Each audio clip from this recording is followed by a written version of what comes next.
People behave. People behave. Mad Flavor is What's here. up, baby? What, baby? What's up, going Red on, Man? my brother? I can't call it. Getting ready for Denver this weekend. Paramount motherfucking If theater. you're in, if you're in Cincinnati, go check out my man Duncan Trussell. Duncan Trussell is going to be at Go Bananas in Cincinnati all weekend. Have you never done Go Bananas? That place is great. That place is pretty cool. That's great. I did that place back in the 90s, man. I only did it once, but I enjoyed it. It's a real old-school comedy club.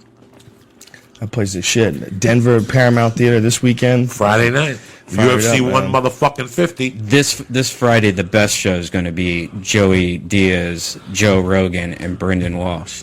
That's what we just said. That's what we just said, Coglica. No, I was just reinforcing it. So, are you talking shit about Duncan again? God damn it, let it go, son. What? No. Yeah, that's what you're doing by saying that's the best show to go see, not to go see the one in Cincinnati. No, I was just reinforcing that your guys' show, in my opinion, is the best show in the fucking world. I love all three of those comics and putting them together. I love Brendan Walsh. I think he's hilarious. He is. Like, we just did the Bone Zone last night, and that is a fun thing for me to do. Like, it's fun doing the Bone Zone. That's how awesome I think that. Who did it last night with you guys? We just do it. We don't ever have a guest, really. It's just you and him and somebody else. Randy Litke and Davey Johnson. Okay. Yeah, they're very funny guys. They're very smart guys, too. They have a cool sense of humor, you know. Brendan's a very funny stand-up, too. Very funny. I'm looking forward to this. We're going to have a good fucking time. Fuck yeah, I can't wait to eat some green chili and shit. I love that stuff. I love Denver. I love all that stuff. Does it feel weird to you going there right after the tragedy? I haven't gone to see the movie yet because I don't want to sit there. I don't want to sit there and go, "This is what these poor last people seen," or "This is what they got scared." Or, Right. Oh, you know, I didn't even think of that angle of I've it. never thought about it like that, but I just the tragedy was a bad thing. It was over 4 weeks ago. Can you imagine that? I mean, you know, something like that hitting close to home. What do you when you start, seeing people that are trying to do copycat crimes now? Like, didn't you say that someone got arrested? Yeah, in Ohio. In Ohio, somebody came out with like a knife, a gun, ammo, fucking everything, hammers. This guy, there's crazy fucking people. This is where the real cynical people, the really cynical, crazy conspiracy people. These are This is where they start thinking that the government is doing this, and that they're doing this on purpose because they want to disarm Americans, because they know that everything's going to fall apart, and they don't want people to have guns.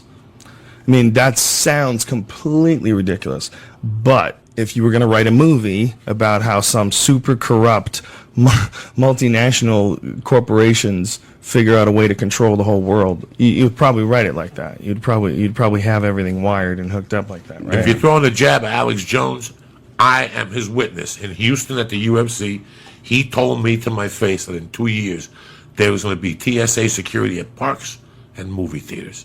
And I was right there when he told me that. Yeah. He told me that to my face. We're sitting outside of the UFC, and we're just talking about different things. So, but it's you want to look could at say, what is it? Is it just a natural thing that, because there's a lot of crime, because there's a lot of despair, the economy's in the toilet, it's a natural thing that things pop off and crazy people do shit like this? Or do you want to follow the conspiracy theory point where they think that they're doing this on purpose because they've engineered the collapse of the dollar? They know that the world economy is going to implode, and they don't want people to be armed. They want to be able to maintain power. I wasn't looking at it like that. I'm a very cynical person. I was looking at it as a business angle. You know what? Fucking shoot somebody in a movie theater. They got to put security in 2 million movie theaters across the fucking country. The next is parks, whatever. Yeah. But then I come to my senses. I wake up and I put the joint down. And I go, that bad things happen every fucking day. Yeah, but if they don't that's happen here. They happen in India. They happen somewhere every. That is, though, if you were a government and you were evil and you were trying to control the people, that is what you do. You organize attacks, and it's been pointed out before that the American public has tried to do this, or the government has tried to do this. They, at one point in time, the Operation Northwoods was written, where it was an idea that they were gonna fake attacks on American civilians to get us to go to war with Cuba. They were gonna blow up a jetliner and say there was people in it. They were gonna arm Cuban friendlies to attack Guantanamo Bay. It was gonna be, but that's like a real thing that they were gonna do to try to get us into a war with Cuba. So when you find out about conspiracies, like crazy things like that, where you're like, wow, like they would fake shit. Like they're allowed to fake like that. When that came out, that should have been a huge piece of news. That should have been something where, you know, everyone demanded there should be hearings on this. It should be like brought out in front of the public. People should be in the streets like screaming about this. Like, how is this possible? How are they not prosecuted? They were really going to risk American lives and have Americans killed just to further their agenda. They were going to fake an act of war in order to get us into war because they thought they knew better than us. But was this just one dumb fuck that just did, like, hey, this is my idea, and they're like, all right, come on, stop. Well, it was signed by the Joint Chiefs of Staff. Is the Joint Chiefs of Staff did they have a meth problem at the time, and they got like new ones like the next day? Brian, I think they used to rock it like that all the time. Yeah. That's why when, you know, these conspiracy nuts come out and they say, hey, we believe that this guy was brainwashed, that someone got a hold of him and they did an experiment with him and he's like a Manchurian candidate. It sounds fucking completely ridiculous. It sounds completely ridiculous. But if they were willing to do that other stuff, why wouldn't they be willing to do that? If they really could do that, can you imagine if they figured out a way to reprogram people if it wasn't science fiction? You don't think they would do it? Right. Of course they would do it. If the government really did find some super sophisticated way where they can just say pumpkin to you and you fucking snap and wire yourself up with grenades and run into a room full of important people and blow yourself up, you don't think they would do that? Of course they would. That's a great way to do it. You get some idiot who's willing to do that for you and have him walk in and pull the trigger. It's amazing. I haven't really focused on the Colorado thing as much because it's just fucking negative. Yeah. And anything that Right. goes into my mind, it's just as a tragic, fucking criminal. right? I want to know what the fuck happened. I want to know where the system went wrong. Now, you've heard I've been here before, and I told you about Colorado. We both discussed Colorado. That I've lived in New York, California. I hang out with gangsters, and the craziest motherfuckers I know are in the mountains. Yeah. Okay, now, let's just leave that. You know, I've been reading bits and pieces, like he was going to a psychotherapist or psychiatrist. I don't know. Yeah. Now, she alarmed somebody. She warned somebody. The psychotherapist? Right. This is what I heard. Is this true or is this not true? Who did she warn? Who did she warn and why weren't these people, why wasn't this fucking lunatic contacted? Then the other side of me says, I understand. We can't react to every fucking call to police. There's a guy up here waving a gun. Is he hurting anybody? No. We cannot respond to every call because of the budgets and whatever. So who dropped this? This is a kid that bought thousands of rounds of ammunition at a local fucking place. The guns are all legit. Like I told you, in Colorado, bro, you could buy a fucking bazooka.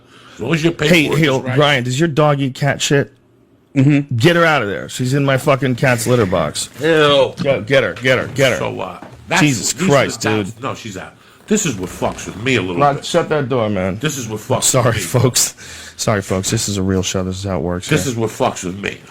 That's real where life. the system failed. That this kid got fucking helmets and tear gas. Yeah. Where did the fucking system fail? It failed somewhere. And where did he get the money? They said that the speculation was that he used his scholarship money. Is that what it is? Yeah. I didn't know you could just use your scholarship money for other shit. I thought you had to pay for school. He withdrew. Well, when you get a scholarship, are you like responsible for that money? Like, say if you got $20,000 for a scholarship, do you actually have to spend that money on the college, or could you like get a hold of it? Well, my Gerber baby insurance that I got for myself when I was 17, I bought baby Gerber insurance. No, but I guess like the Gerber insurance, like I don't know what you did. You apply for a college. You get a grant. You get a grant. You get a financial aid. You got to pay back. They'll give it to you once you got one fucking loan going. They'll give you whatever the fuck you want. They'll keep giving it to you. Plus, I forget all the Pell Grant. You don't have to pay back. That's a grant. But all those loans you got to pay back.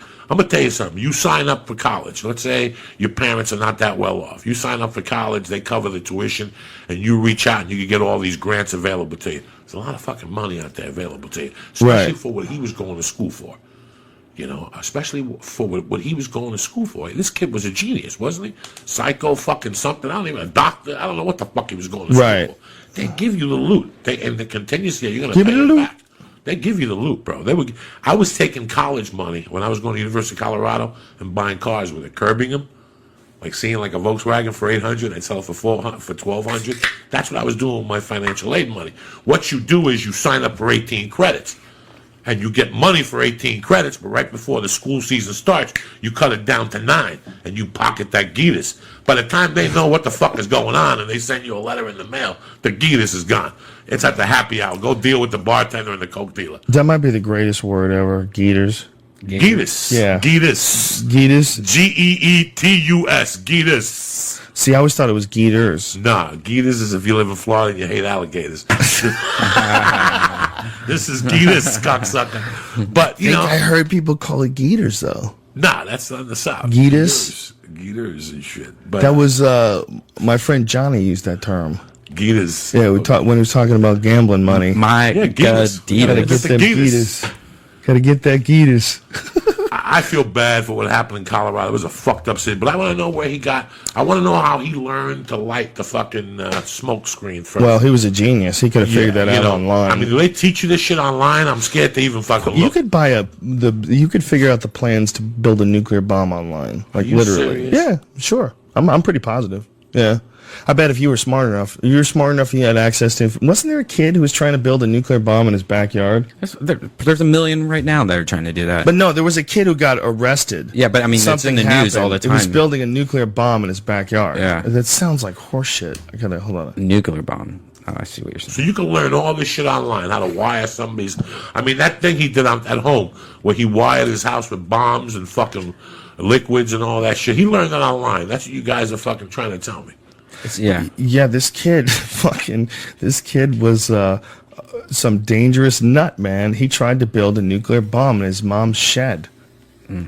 There was a kid who really did. Yeah, but was he? I mean, did he think he was trying? Like, was he using like real materials, or was he using like Cheerios and High C? No, he was using real materials. That's how they got him.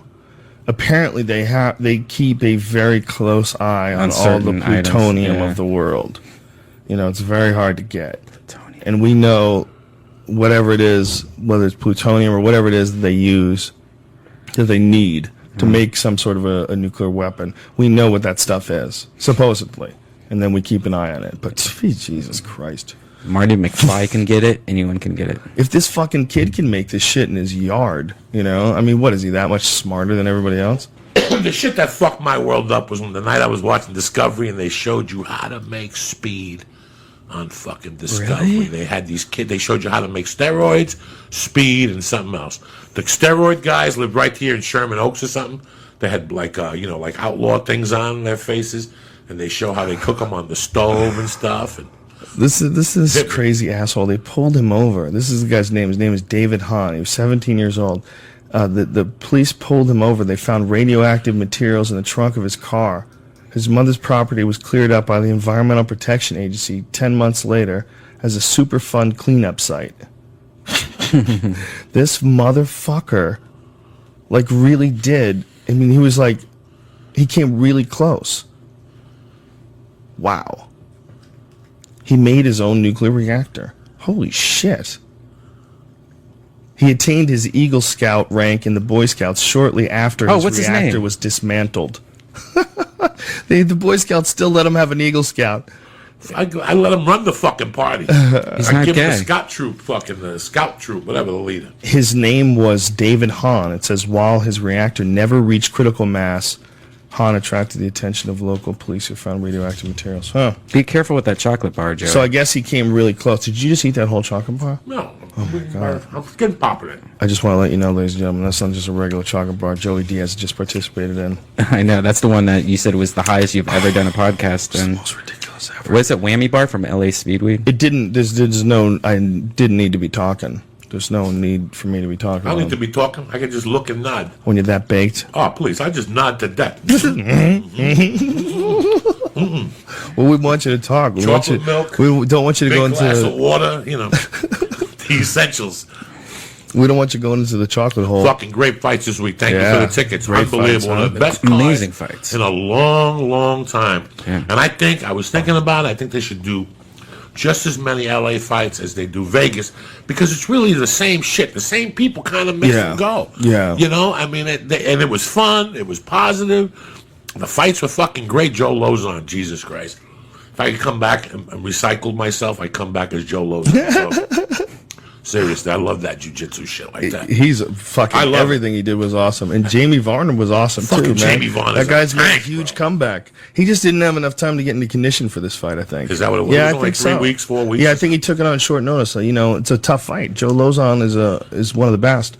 You know, he's a dangerous kid. He's got a lot of tools. One thing I love about Joe Lozon is when they match him up, just by if they match him up against somebody who's a great striker. Mm-hmm. The better the striker, I know Joe Lozon has a better chance of winning. This is the craziest thing. Really?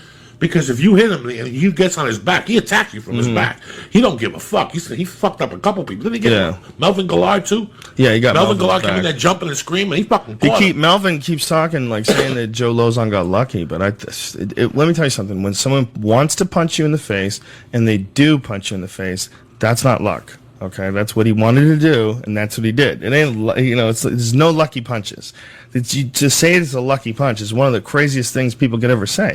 When you rush in like that, like he did with his face exposed, with a good fighter, a guy is going to snap off a jab on you. I think he probably underestimated Lozon's striking. You know, his striking, Melvin's striking is so good and so fast. Good, yeah. He's so fast, man. When you watch him put combinations together, you go, God damn.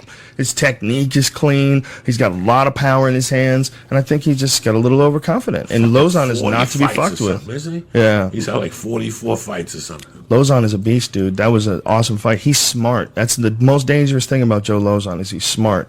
You know. And then I'm looking for and Anthony Pettis knocked Joe Lozon out in the first round. Their fight, you know, and he hasn't fought since then. I'm looking forward to seeing him fight again. I think he got injured though. Pettis? Yeah. Yeah. They're trying to set up something up with him and Cowboy Cerrone if Cerrone gets by Gillard. Or even if he doesn't get by Gillard, it'd still be a great fight. And my man got hurt. Kochek is out against Ellenberger. Yeah, he's got a bulging disc. But no, this week people are always like, why are all these fighters getting injured? Well, they're in the business of their business is getting really good at fucking people up. That's what they're doing. So, and the only way to get really good at fucking people up is you got to practice fucking people up all day. And while you're practicing fucking people up, people get fucked up. Did you how happy were you? I mean, it's impartial. I was happy as fuck, and I gave him out of respect, Mike Swick. Oh, my God. I gave out Mike Swick out of respect, 7-1 motherfucking 3 bitches. And I'll tell you what, before that, DeMarcus looked fantastic. Yeah, DeMarcus always brings it. He always brings it. Yeah, he just caught him. He caught him perfect, man. When he caught that leg and dropped that right hand on him, man, it was perfect placement. He did it so fast. Like, DeMarcus he just went out with that first shot, and then Swick tagged him 2 more times before the ref got to him. And the fucking Karate Kid and Bader was a great fight. Dude, Lyoto Machida is a scary guy.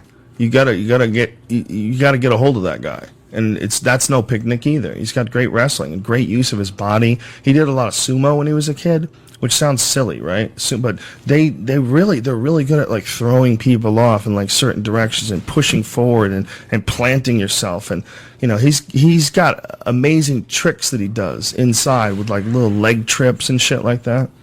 It'd be interesting to see him versus if Henderson somehow or another beats John Jones. Seeing him, Lyoto Machida versus Henderson, I would really like to see that fight. That would be crazy. I would love to see that fight because they're both kind of on the small side for light heavyweight. Lyoto weighed 201. Henderson's usually somewhere around there. Even when he fights at 205, he usually weighs around 200-ish. You know, I think that would be an incredible fight.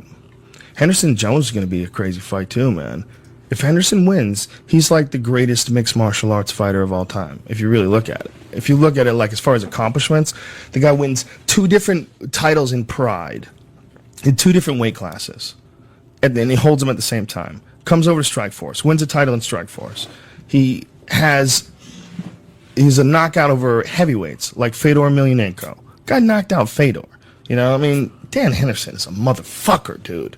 That guy's a motherfucker. You can never sleep on that guy. Let's see if he figures out John Jones. If he figures out anybody, man, he's got that one weapon that's so retarded strong. His right hand is so powerful, and he has this crazy confidence in it, and he takes an amazing shot. He's so tough. So he'll wade through some shit to get to you and clip you with that thing and just put the lights out, man. He's dangerous, man. Clip you with that thing. He's fucking dangerous. And I think he's more dangerous at 205 than he is at 185. I think especially as you get older, it's hard for a guy like that to cut all that weight. You know, I think when he doesn't cut weight, he's one of the rare guys that can do it, that fights effectively at 205. Yeah, I think when he doesn't cut that weight, I think maybe he feels a little bit healthier. Out of so many years of doing that shit, man, that's like one of the worst aspects of fighting is the weight cutting. It's sad. It drives me nuts because the sport is always supposed to be about being healthy. It's supposed to be about your body being tuned in the best possible way for combat. But it's really not, because the 24 hours before you fight, you fuck it up hardcore. You suck all the water out of it so you could fight in a lower weight class. It's this weird fucking silly thing that's still around. It shouldn't be a factor. It should be. It really, honestly, it is a part of the sport. There's probably no getting rid of it at this point without some sort of a radical restructuring of the way people look at martial arts. But I think that it's almost like it's not in the proper spirit of martial arts and competition. I feel like you have to do it today if you're a professional, because everyone's doing it. And if you want to fight against guys your size, there's only one way to do that. You're going to have to fight against, the scale as well. You're going to have to cut weight, and you're going to have to go in because everybody else is doing it. Otherwise, you're not going to win. You're not going to beat a 190-pound guy if you really weigh 170. If he's just as skilled as you, that extra 20 pounds, even though it fucked his organs up and might have almost shut his kidney down and he had to get reinflated with IVs, he's probably still going to beat you, because he's a bigger guy. He's got more mass, especially if he can get you to the ground. He'll have more strength. He'll have more to push around. And when they refuel themselves with IVs, like, they can do it pretty well with IVs, where in 24 hours, it's worth it for them. But it's still bad for your body, and it's unfortunate, I think. I hate the idea that those people have to do that, It sucks. What are you going to do? It's part of the fucking game. You know what I'm saying? Yeah. We got to go to Starbucks and write jokes. They got to lose fucking weight. I know, but wouldn't it be better if they all just fought their weight class? I think I think a perfect utopia of mixed martial arts would be everybody fights in whatever the fuck they weigh, and we find out what everybody weighs. It just naturally, this is what you weigh when you're in shape. What do you weigh when you're like when dog fighting shape? When they used to fight dogs, they used to weigh them in. Do you know that shit? No. Yeah, the really light ones is the ones they want. See these big giant pit bulls that everybody has today? These people have bred these things to make them really big and crazy. But I had a friend who had like one of the really small game ones. It was a crazy little animal, man. It was a really small. They don't even look like. They're really small. It was like 35 pounds, 38 pounds. Do they make teacup pit bulls? They do. Would be are you serious? No, barely. Basically, you can get a 25-pound pit bull. There's really small ones, but those little tiny ones are crazy. They don't look like pit bulls. Like we're used to seeing them with like the really boxy, muscular heads and the huge shoulders. Like those are the pit bulls you see on the streets. They're amazing looking dogs. Like the ones they used in Angel Heart to bite Mickey Rourke. The two little fucking pit bulls in New Orleans.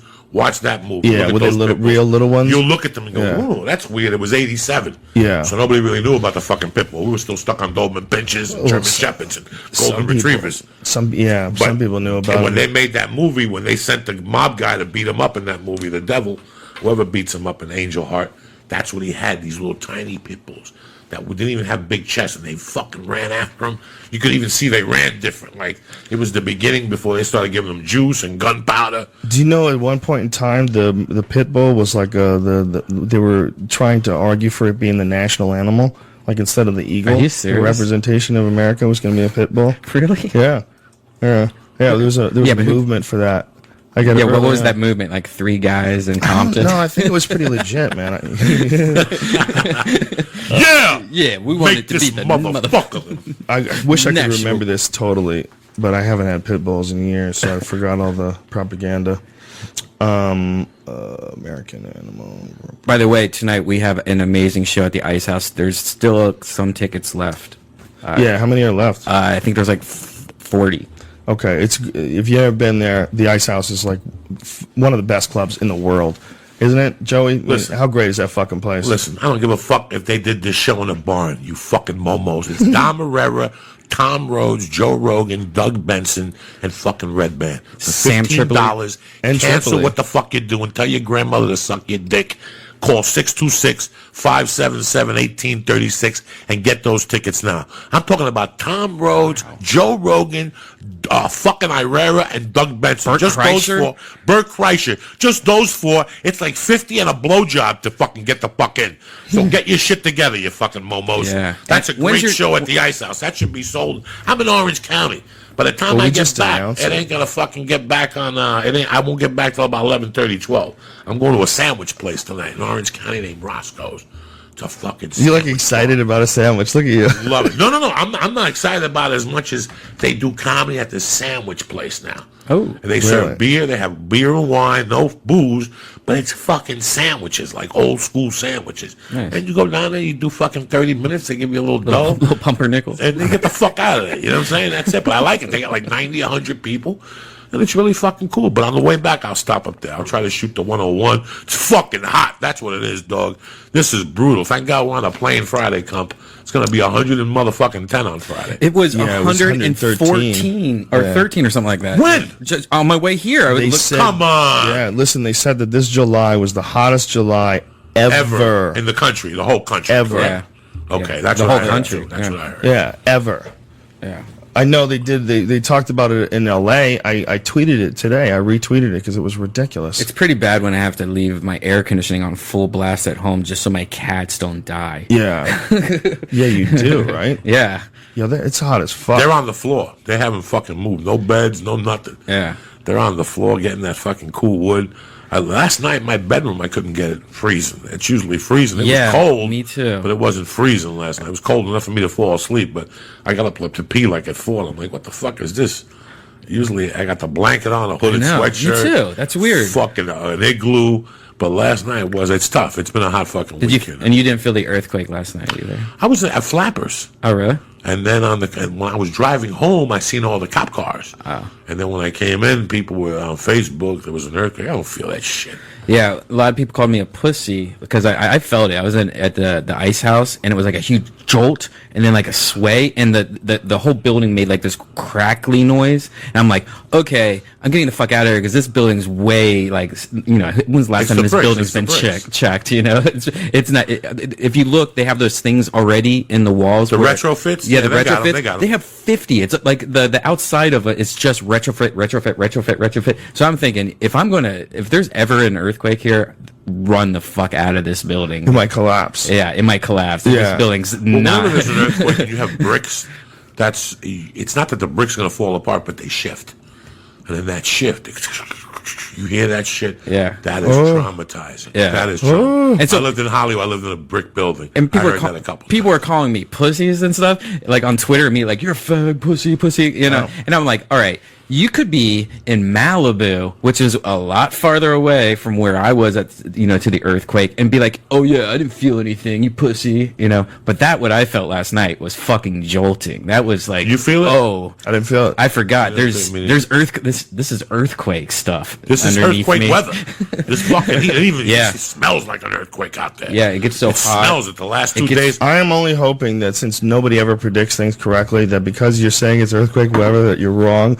Well, it's because it's so earthquake hot. weather, It's so dog. hot, I'm and then telling you right now, dog, that's why the earthquake last night happened around 10 at night or whatever. Yeah, it's too because fucking hot. The ground gets so fucking hot, and then at night it gets cold, and that Shift. Yeah, that's What? that's earthquake. Did you juice. just make that up? No, that's no. Like if there's earthquake seasoning, that's what it's made of, like hot and cold. Neil Earthquake deGrasse Tyson. seasoning. Yeah. I love it. I'm gonna try to get that dude on the podcast. Neil deGrasse Tyson, the scientist. We're going back and forth. Dude, get on Mr. emails. Wizard.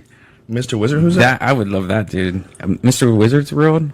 We're gonna get Dr. Steve too from the Opie and Anthony channel. Guy's fascinating. I listened to his show the other day on Sirius, and I found out why chocolate kills dogs. Oh, It's the caffeine. It's the caffeine in chocolate. Apparently, chocolate has caffeine in it, and the caffeine in chocolate just jacks dogs' bodies. So don't give your dog Starbucks. Or cat. You Right. can't give your cat chocolate either. Yeah, that's good to know because Avocados or something. my dog John always Rollo avocados? told me there's something else you can't give a cat. You and John Rollo, most unlikely cat owners ever. I guess me too. A lot of people. I Get talk to John Rollo all the time about cats. He's excited. He just got something else to do with cats. He just got something else. He's got the billboards. I'm going to go see him. Yeah, he's a great. I'm going to go guy. to Baltimore and see him. So I'm pretty excited. Yeah, we haven't had a UFC in that area. We haven't had like a Baltimore UFC. Baltimore's not doing so good, right? You know, when I first got into comedy, one of the clubs that gave me work as an MC was a Baltimore club. You remember the improv down there? Did you ever do that? No. They had a good improv. They had Really? improv down in this kind of crazy area where there's like a lot of different clubs. You know, it's like there's little patches of fun places in this world where people figure out how to do something right. But there's something cool about when you go to a place and like all these different places all empty out into a common place, like a courtyard area, as long as everybody can keep their shit together. But Baltimore, that's also, I think, wasn't it that the same place where that dude got knocked unconscious and they fucking filmed it and they took his clothes off and made a video of it? Wasn't that Baltimore so. too? I think it was. They shot The Wire there. They shot The Wire there, yeah. Right? Yeah, Baltimore's a heavy-duty fucking it's a city. heavy-duty That's a fucking duty city. city. Yeah. They got some wild shit there. The stadium's great. They're I've been gonna- to the stadium a couple times. It's great. The government is going to want to disarm Baltimore. Yeah, there's some crazy motherfuckers. Baltimore, Philadelphia.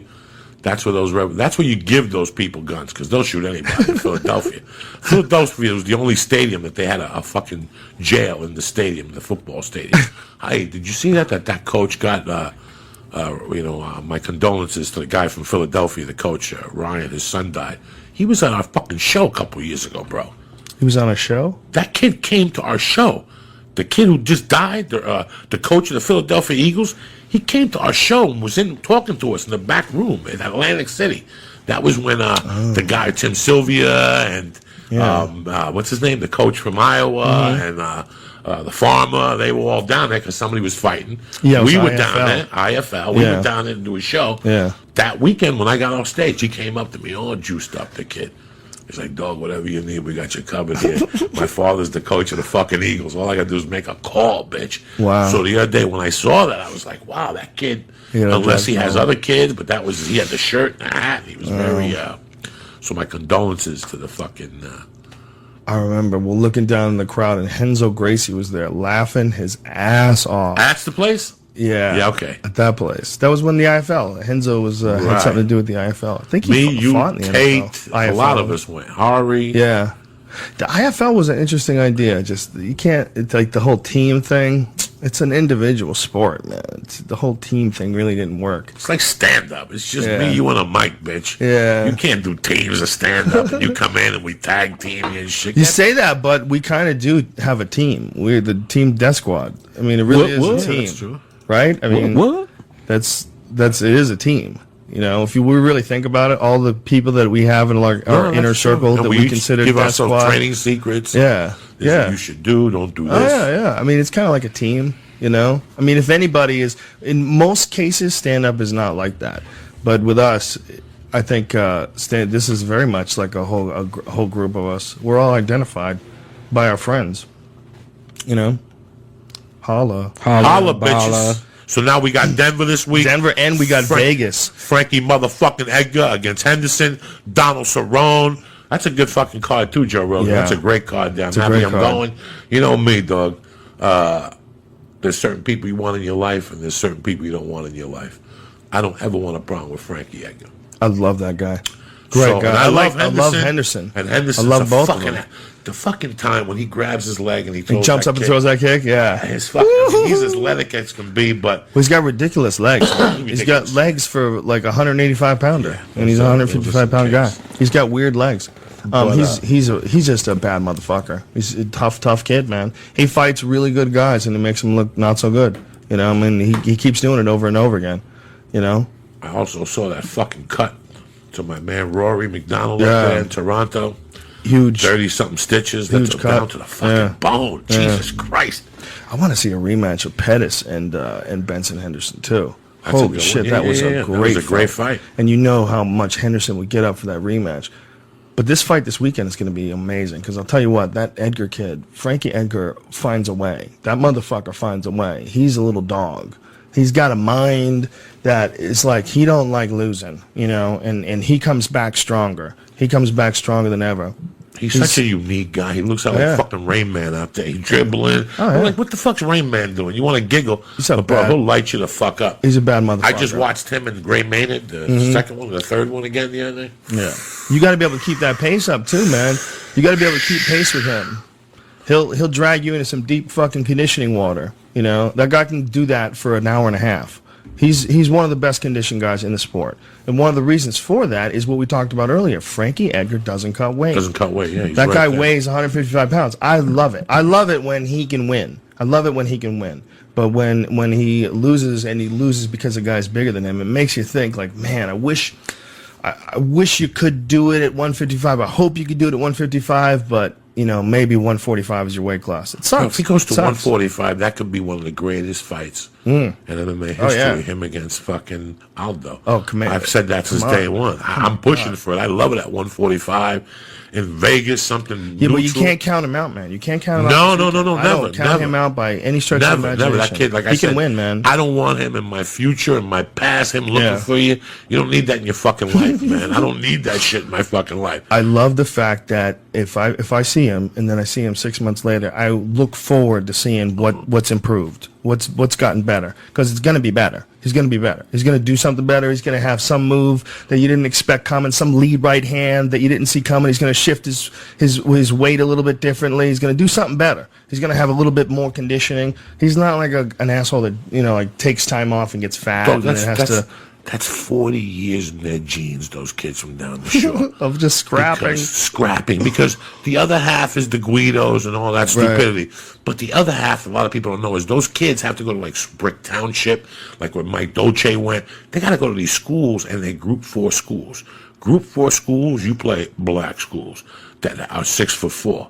And here's Frankie Edgar wrestling against these schools. And they wrestle at weight categories, but it's the same thing. If Frankie wrestled at 135, that guy that he wrestled against was a lot bigger than he was. You know what I'm saying? Wrestling was the most ridiculous. In the summers, those guys from up north, the kids I grew up with, would go down south, and they walk all over that fucking shore. And eventually those kids, it's 40 years of torture that every summer they got to fight somebody fucking bigger. And they do it. And the rides down there, if you've ever been down there, there's a fight every fucking night. And it always includes a Guido from up there against a regular guy from down there, and the regular guy always takes him the fuck out. Guido shows up with his buddies, all juiced up, take off the shirt, I've been training. And those guys down the shore will light you the fuck up, and he's one of those guys. I said it to him all the time. He used to light people up at Mr. Breakfast. That's the hangout down there. They all go down there with no shirts on and the gold. They eat breakfast. How you doing? How's my bicep? These are guys that don't even work on their legs. They don't even care. They don't even care about their stomachs. They don't care about their lats. They just work on their biceps, their chest, and maybe a little trapezoid Isn't muscle. that hilarious? It's hilarious. And they No juice squats. with no supervision. Vinny, come here. Hold the fucking needle. How much am I supposed to put in there? I don't know. Did he tell you? Nah, just fill it up. How big you want to get? I want fucking my arms to be fucking huge. You know what I'm saying? So shoot the whole fucking thing. Nah, but what if I die? Shoot it. Shoot it. We'll get more tomorrow. That's how they are. They don't read instructions. Ugh. They don't read nothing. They don't know about, what's that, cycles? No. They don't know about cycles. No cycling. Vinny, how many of these do I eat? All of them. How many in there? 30? You got to eat like 10 of them. Right or wrong? You got a headache? That's their mentality. And they live and they snort blow and they fucking drink and whatever. They don't have like we talk about medications and supervisions and shit. Those kids in Jersey don't give a fuck about. Well, in other countries, you could just buy steroids over the counter. In like South America, there's a lot of places where you could just buy steroids. Mexico, don't these kids go down there and fucking buy D-ball? Mexico, yeah. Come on. That's not even South America. That's North America. That's crazy. That's 65 miles, my friend. Isn't that nuts? Whatever the fuck it is. What is it? Red Band, 120 miles. And we got fucking Jews. What's crazy is that right there on that border, you got all this military. You got the Air Force Base, or what is down there? The Marines are down there. The Navy's down there, because the Navy, my nephew's Myanmar, right? It's amazing base. Down there. There's a lot of military down there. But they don't give a fuck. Military. They could put the whole military down there. These Mexicans will dig a tunnel. Yeah, but think about that. There's all this military, and then surrounding all that military, you know what it is? Some of the richest people on Earth. Those people that live on that island, Coronado Island. Those are some incredibly wealthy people. Donald Rumsfeld lives on that island, bro. Think about that. Wrap your head around that. So this is like super. He probably lives in like 10 different houses all over the world with all the money he's gotten. But this one area, you go on, like, if you like Google real estate, like in La Jolla, like look in La Jolla. La Jolla is amazing. Fucking incredible. The most spectacular houses, the multi-million-dollar houses. 20 minutes away from Tijuana. It's hell. 20 minutes away. Hell. And that's not an exaggeration at all. Hell. You can get in your car and you can literally drive for 20 minutes from San Diego. It's crazy beautiful, though. I mean, have you been down there, like, on those islands? Like, I mean, there's no... I love San Diego, man. I love San Diego. Well, let's get the crazy, beautiful San Diego on the Mexico side. As soon as you cross into Mexico, guys, right there, that's fucking scary. It's scary. No, It goes from the 5 to dirt roads. Well, it goes from, there's an immediate lack of a feeling of a net. Okay, because there's a net when you're walking around San Diego. There's a net of society and civilization and culture, and like the biggest, and trust. like, trust people more. Like military base there to protect you. I mean, you don't have the police when you live there. You have like one of the biggest military bases protecting you when you're there. So it's safe still to live there in San Diego. No, I know for sure. But what I'm saying is that when you walk through to Tijuana, there's this feeling like the net's been removed. Oh yeah, absolutely. Like all of a sudden, I'm seeing all these beggars and all this weirdness on the street and all these people. What do you want, Joey? What are you doing? You looking? You have your ass right in front of my face, bro. It's respect. It's like just that it's when you do cross that border, it's a very bizarre feeling that you're only 20 minutes away from the place where all of the law doesn't apply. All of it is gone. It's all gone. And now you have to live with this rinky-dink set of laws from this other country, and you know, you might run into a cop who says that you were speeding and you just got to give him money because that's how they roll down there, and who knows how many fucking people are involved in doing illegal shit and moving drugs around. It's right there, 20 minutes away. I mean, it's way scarier than the ghettos in America, isn't it? Wouldn't you say that Tijuana is scarier than the ghettos? Because there's no... Listen, the ghettos, the cops are always 5 minutes away. But one thing, though, I know tons of people that go to Tijuana all the time. Do you really? I don't know anybody that goes to, like, Harlem all the time. You really know tons of people who go to Tijuana all the time. That go there all the time. Well, I'll tell you what, Anthony Bourdain went recently on his show, and I really enjoyed that show. It was cool because he met with a lot of cool Mexicans like that live in Tijuana that were like sort of giving him the real deal on how everything went down there, and took him to a bunch of different bars. And it didn't seem to me to be as dangerous as I thought it was, or as dangerous as everybody always publicizes it. But you got to realize that it could get that way at any moment. It's you're partying in a country where shit is just way different. It's just way different, and you can get lucky and do it 1,000 times in a row, or you could get unlucky and you be there when some drug lord's trying to make a point, like some dude's trying to move product and someone's trying to block him, so he decides to light his fucking nightclub on fire. They do shit like that, like in Tijuana, not Tijuana, in Cancun. There was a they sell coke on the beach. Do they really? They sell coke on the beach. Weed, coke, wow. heroin. You're talking about Sandals, Tijuana? No, they come up to you and sell you fucking blow on the beach. Well, you know what's been decriminalized? Everything's been decriminalized in Mexico, which is really weird. That's awesome. You can get acid in Mexico. I am scared. Last time I was in Mexico. By the way, it doesn't mean it's legal. It's not legal. It's decriminalized. Yeah. And Big difference. And I think you know if you sell it, it's still a crime. You know why that is? Why? So when you do get caught with it, you got to pay out the ass. So is that what it is? You go, sure. It's not legal, my friend, but... maybe if you had a couple extra thousand on you, maybe. Is that what they say? We could. We can work something out, my friend. Work something out. Yeah, they don't want violence. They want to keep this business going, and it should be an understanding that I just got to give you a little bribery. Yeah, I would be down with that if I thought it was safe. I love every aspect. I love every aspect of copping. In my day, I used to go to Harlem. I'd go at 4 in the morning. I like dark buildings. I like all that shit. I ain't going to Mexico. No. No, it's not. I don't need drugs that fucking bad. That's a complete different realm. You could go down there. I know people have gone down there and getting beaten the fuck up. Okay, right here, Tijuana, have gotten beaten the fuck up. We have a friend from the comedy store. We have a friend that's gotten beaten up one time. A friend who makes mistakes. At a hookah house down there. No. He went down. He got beat the fuck up. Yeah. They'll beat you. You want to get beat up in Tijuana? We have a friend who went there. Yeah. What does this friend look like? You want to get beat up in fucking Tijuana? Is he Asian? Well, one of those idiots. Yeah, they were on that run.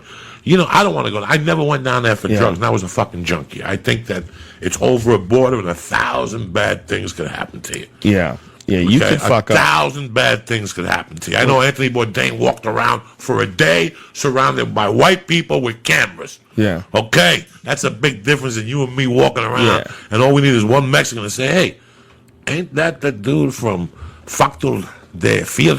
And all of a sudden they come over, hey, follow us to a party. And we're doomed. And then you're kidnapped. And you're kidnapped. So, you know, I mean, you're the one that turned me on to Phoenix. Yeah, That's Phoenix, number one. Kidnapping capital. What do you think that comes into Phoenix from down there? Yeah, and when in Phoenix, the whole deal with Phoenix is it's all about drugs. That's what they believe. It's about the rival drug dealers, people kidnapping each other. There's more kidnappings in Phoenix than there is in any other state. All those border towns, Laredo, they fucking light shit on fire in Laredo constantly. El Paso, you got to be careful. People from Mexico shoot at the American side sometimes too, which is really crazy. Like people, you know, report that their building got hit by a bullet from Mexico. I know people who have gone down there to get Valiums and Oxycontins and shit like that. Like I've never dealt with them, but I know they've gone down there. But I know millions of people go down there for the juice. Yeah. Now, let me ask you something about the juice in Mexico. Is this Mexican juice, or is this still the juice that you get here and they just sell it over the counter in Mexico? That's the question I want to know. I have no idea. Like, is it the Decadurablum when I go to Germany that I get in Germany that you shoot it? That you get from the doctor? Yeah, the want to make you very large. Right, that D-ball. Is it the same D-ball? You're not worried about your health. That's what I'm worried about. If you go to fucking Mexico and buy 60 D-balls, are they D-ball or are they D-ball plus? I don't know. I've never bought any pharmaceuticals while in Mexico. Oh, so you've been down there? Yeah, I've been to Mexico. Okay. I've been to Cancun. I've been to... where else have I been? I've been to Tijuana, but only very briefly. No. I'm one other place in Mexico. I want to go to Cabo. I heard that was... I went to where Chichen Itza is. I went to see the ruins in Chichen Itza. So that was in Mexico, too. But this was before Mexico went fucking bananas. This is 10 years ago. Problems. Yeah, back then, I did an MTV Spring Break thing from Cancun when I was on Fear Factor. And, do you have that on tape somewhere? We should. No, it was just like, here's this band. You know, it would still be here funny. Comes this band. I want to see, you wearing a Hawaiian shirt? I don't remember what I was wearing. I might have went shirtless because I'm so swole. Oh, shit. You did a Sandler. I don't think I did, though. I don't think I went shirtless. If I did, how dare I? We're outside. It's fun. It was fun, but I didn't know who any of the bands were. It was even back then. I still was in the dark. Still like when all the new bands. It's so hard to reach me. You know, like if you were trying to sell me some shit, I don't listen to the radio. If you're trying to listen to Ben Folds, I want to know if you would like Ben Folds. I wonder if you would like Ben. I've been listening to a lot of Ben far Folds lately behind. again. You got to think that every year a new couple of bands come along, and if they're good, they stick around. And there's no way you can keep in track with all of them. If someone a great song will be playing, I'll go, "Who is this fucking band? It's awesome. What's this song?"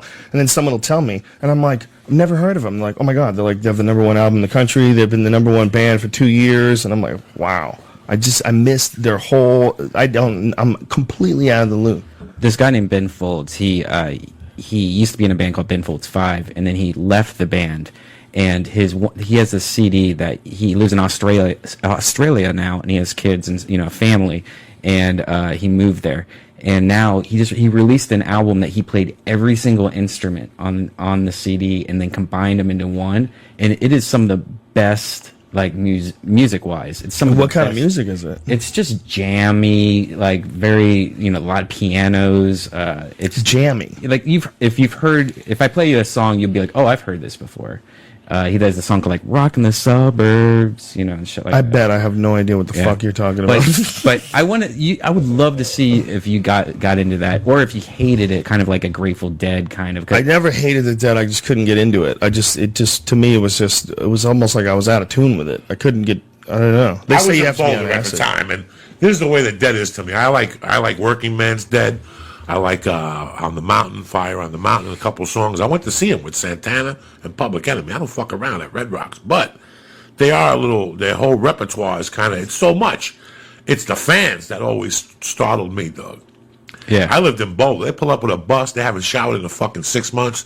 They're following this band. You're looking at them. Are they really dirty? Are they hippies? Half of them are trust funders hiding it. You know what I'm saying? Like, oh, fuck corporations. But meanwhile, that's how they're living off Dad's fucking credit card, sneaking showers. And, meanwhile, they drive a Beamer, but they hide around the corner. Oh, yeah, Boulder's very unique. A lot of kids get to Boulder, and they're anti-fucking corporation, anti-money. Meanwhile, your dad owns fucking Pepsi. And you live, you know what I'm saying? Right. Get it together, you dumb little fuck.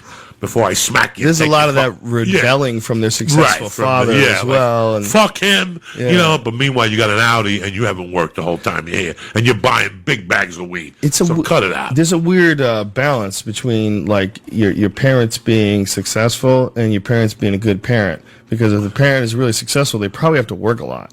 And if they work all the time, constantly, they're probably not going to be around as much, so they're not going to be as good of a father. And if you're not going to be if you're going to dedicate more time to your work than you are to your kids, your kids are probably going to grow up to fucking resent you. And that's what happens. You get a lot of these trust fund, liberal. He was there for me. He never went to none of my ballet. Check your balance on your account. What's in the fucking account? Did you ever need anything? No, then shut the fuck up, cocksucker. I have a friend I grew up with, and every time he had 3 beers, my father never went to none of my football games. Really? Look at the nice sneakers you had. You had a fucking 300 ZX in fucking high school, your first car, and you're still bitching about your fucking parents? They can't do everything, bro. You cannot be the perfect parent. You cannot. All you could do is fucking try. Because somebody's not going to be happy with your fucking job. I would hope that you could teach your children to not think like that. I would hope that you'd be able to teach your children to not blame your parents for every little aspect of your life. It would be nice if everybody's parents were around a little bit more, but what does that sound? Do you guys hear some sound? I think it's Joey Diaz's phone. Is that your phone, Joey? I think, but I had it off. Yeah, that's what I had. Which one of my bitches is calling me and shit. Who's calling was me? Was it a phone call? Because it was like muffled in the distance. It was confusing the shit out of me. I got a text from Joey Diaz the other day. I did too. It's amazing. Mm-hmm. Joey Diaz is texting. I'm at the movie theater. No. I'll tell you what happened, guys. That's what you're gonna do. You're gonna start tweeting like that, like a stripper. Went to Ralph's. OMG, it's packed in here. No. This is what happened.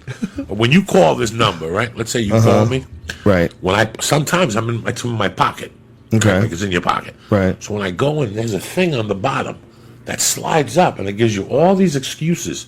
Oh, press. right. So when people call you, so I don't know what I'm pressing. Right. So sometimes people call me back and go, "Dog, I called you. You sent me back. What'd you go see? What are you talking about? You just text me. You were at the cinema. You think Joey Diaz says I'm at the cinema? I would say I'm at the movies, cocksucker. Call me later. The cinema. Yes. Right or wrong. So that's the one I always press.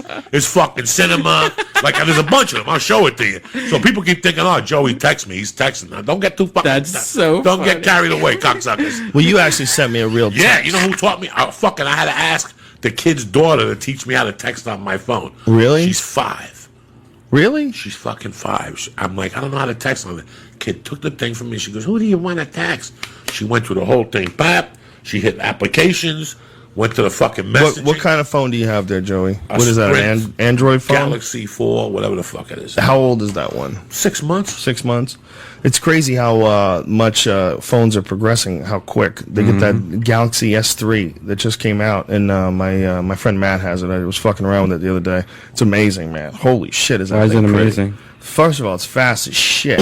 Like it's really smooth when you menu go back and transitions? forth between the menus. And when you open things up, the speed of it is really fast. The pictures are beautiful. The video is beautiful. And the screen is fucking huge, man. When you start watching like videos on it or watching anything on the internet on it, it's nice to have Flash too. It's kind of interesting. Interesting to see. Very nice. They have some badass fucking phones now. Flash can eat my ass. Very nice. Flash is getting worse and worse and worse. It's gotten to the point now where my computer, and I found out this does it on the Alienware, this does it on like every computer that uses Flash, where like it will load up a Flash movie and then your whole computer just kind of freezes for like a second, and then it like kind of catches back up. That's Flash.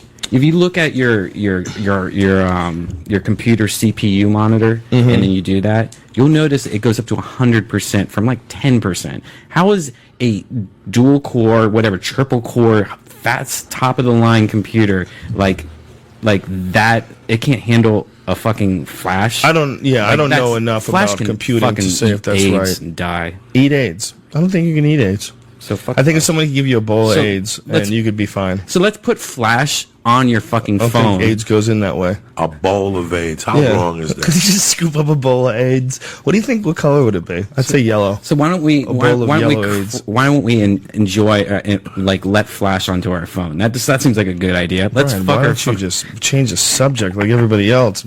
Go with the flow, you fuck. This Flash thing, he's obsessed with him. Now, what's Flash? It's just a program that you run on the on Android phones that you can't run on Apple iPhones.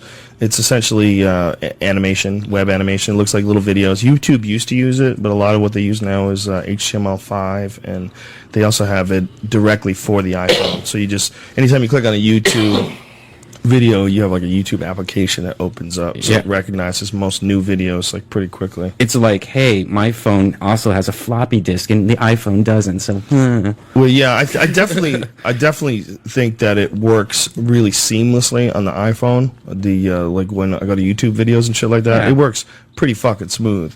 And it would have to be, I would have to be really impressed with how well it worked on the Droid to think about switching over, just because of that. I tell you, the hottest thing in Mac technology. No, I'm just kidding. The hottest thing right now, I think is cool, is the new operating system.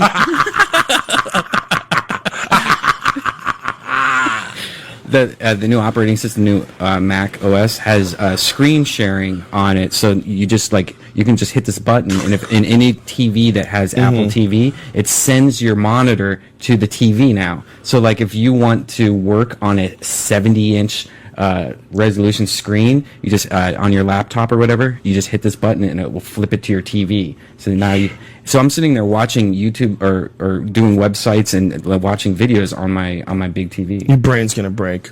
Yeah. All of our brains are gonna break. The integration, the technological integration, is just getting too crazy. It's getting nuttier and nuttier. Joe Rogan, I gotta give you something. I forgot I got a video for you, though. What is it?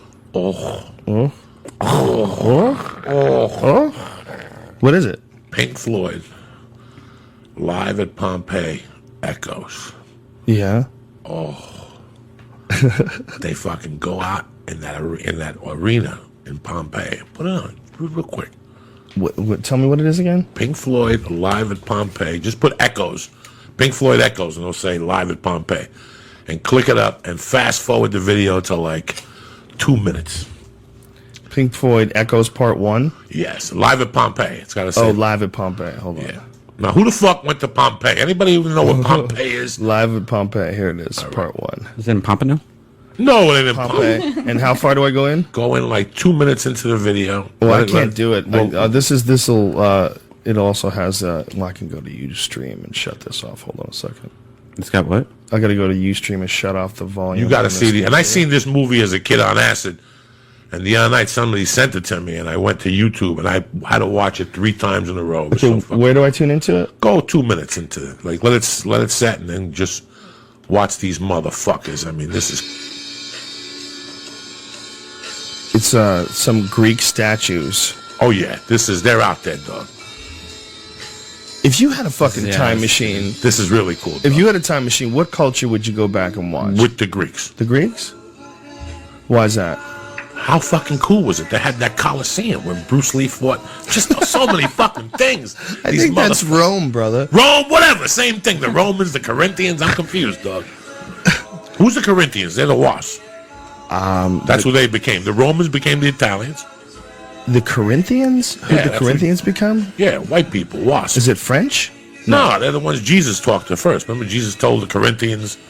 Yeah. I thought they were fucking white people. I don't know. Like Anglos. I don't know. I've rejected all my teachings of my youth. Let me have some of your. But he's yeah. This is a weird thing. Why are they in Pompeii? They're doing a live on, but just give it a minute. Listen to this fucking music, dog.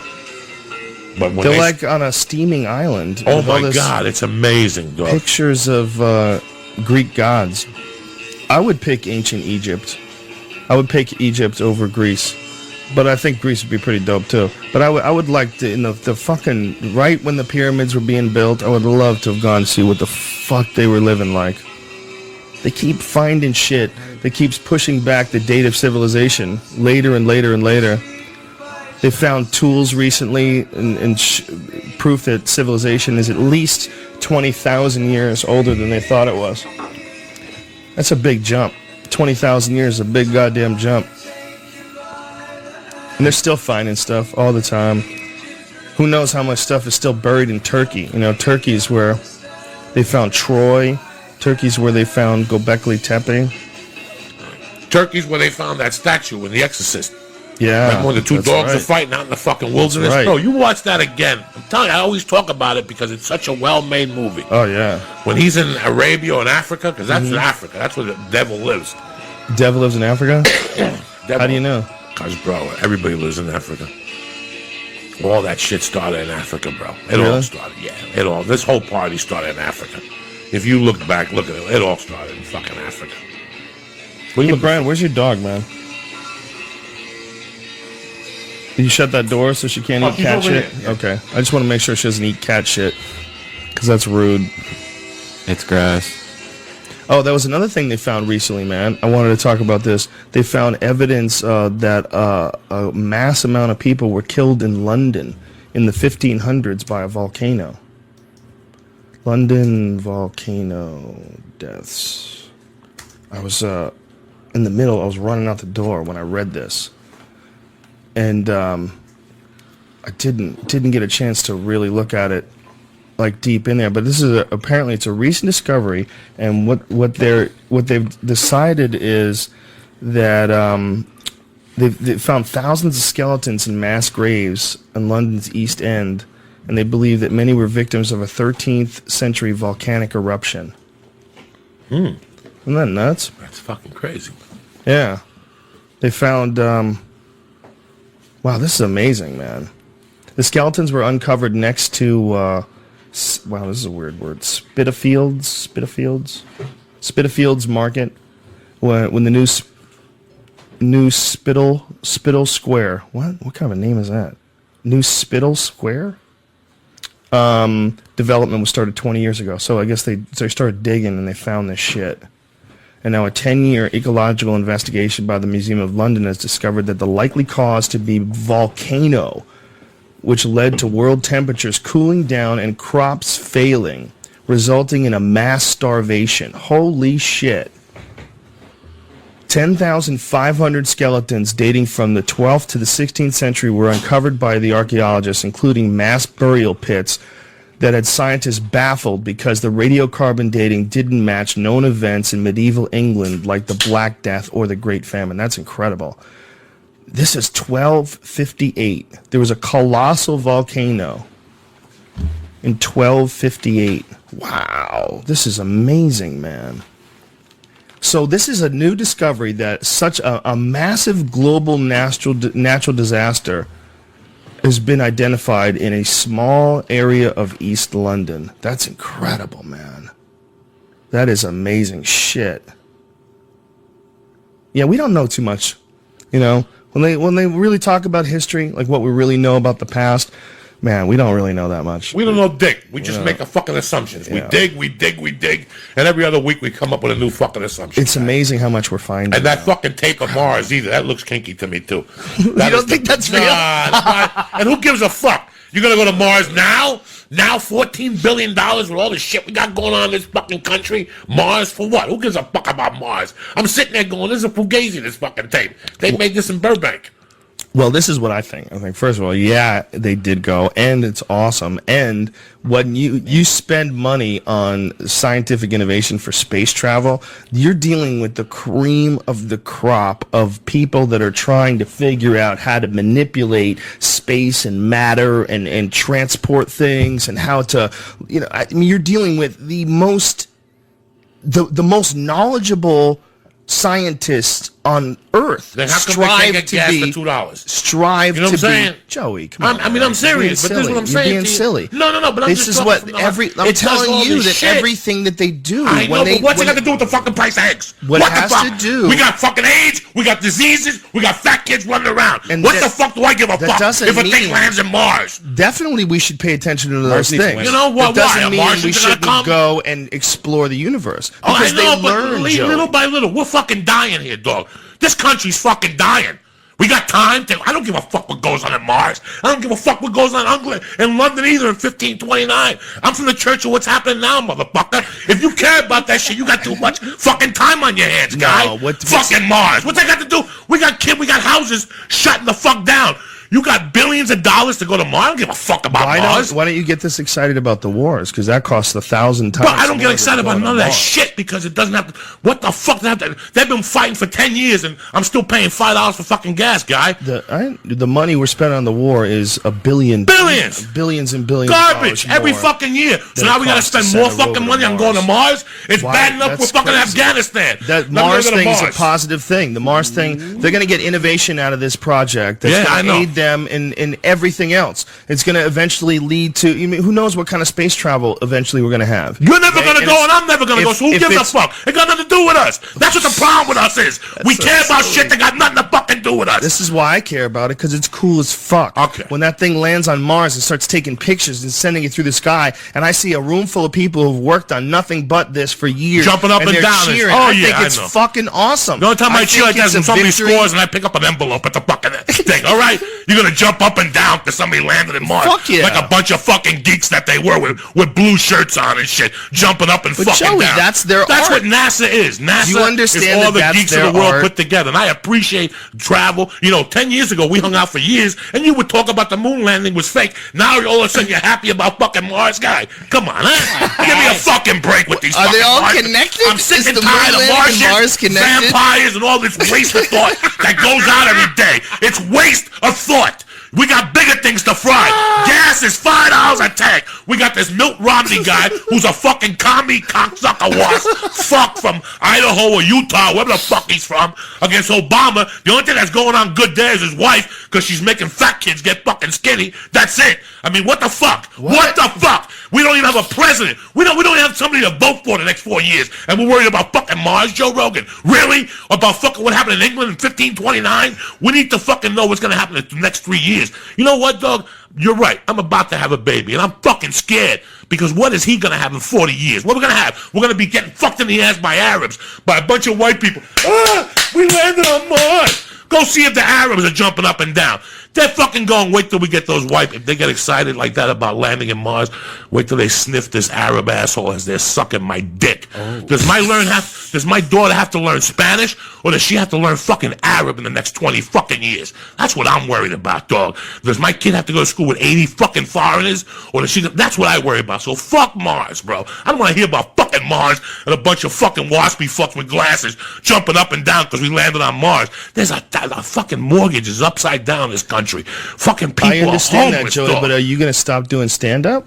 No, I'm not going to stop doing So nothing. why would they stop putting that rover on Mars? But what's Mars got That's to what do they, with the Joey. price of That's eggs? what they do. That's what they do. I know that, but what's their that to do art? with the price of eggs? Their We art gotta start is telling these creating motherfuckers- what art? something. Their art is creating something that can fly through fucking space for a year. That's great. and land Created another on your planet. fucking time. It's When an I go to the amazing ha-ha thing. and I think they pay me, these motherfuckers are using my money to go to fucking Mars. They take a half of your fucking check, But and they do take you- half of my fucking check to go to Mars, motherfucker. Do you get angry when they take that money and they go to war? I don't even think about it, but war is There's something a lot that... more of that. Well, war, we need war. Really? War fine. How much money do we make by going to Mars? What are we going to put a Burger King on I Mars? really think we need war. What are we going to put on Put all Mars? the Burger How are we King going to on make? Mars. How are we going to pick up an envelope? This There ain't a podcast- Jew.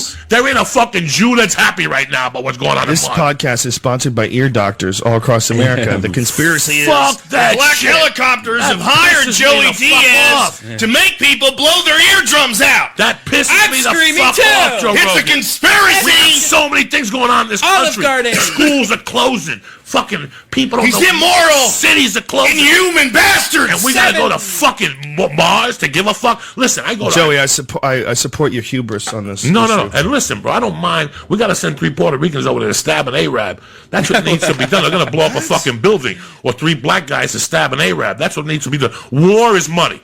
The fucking bottom line, the square root of war, guy, is Gitas. And we've all known that. Gitas. That's the square root of money. I don't see any Gitas and us going to Mars, except taking a bunch of rich people and charging them to take them to Mars as a cool Well, let trip. me explain to you.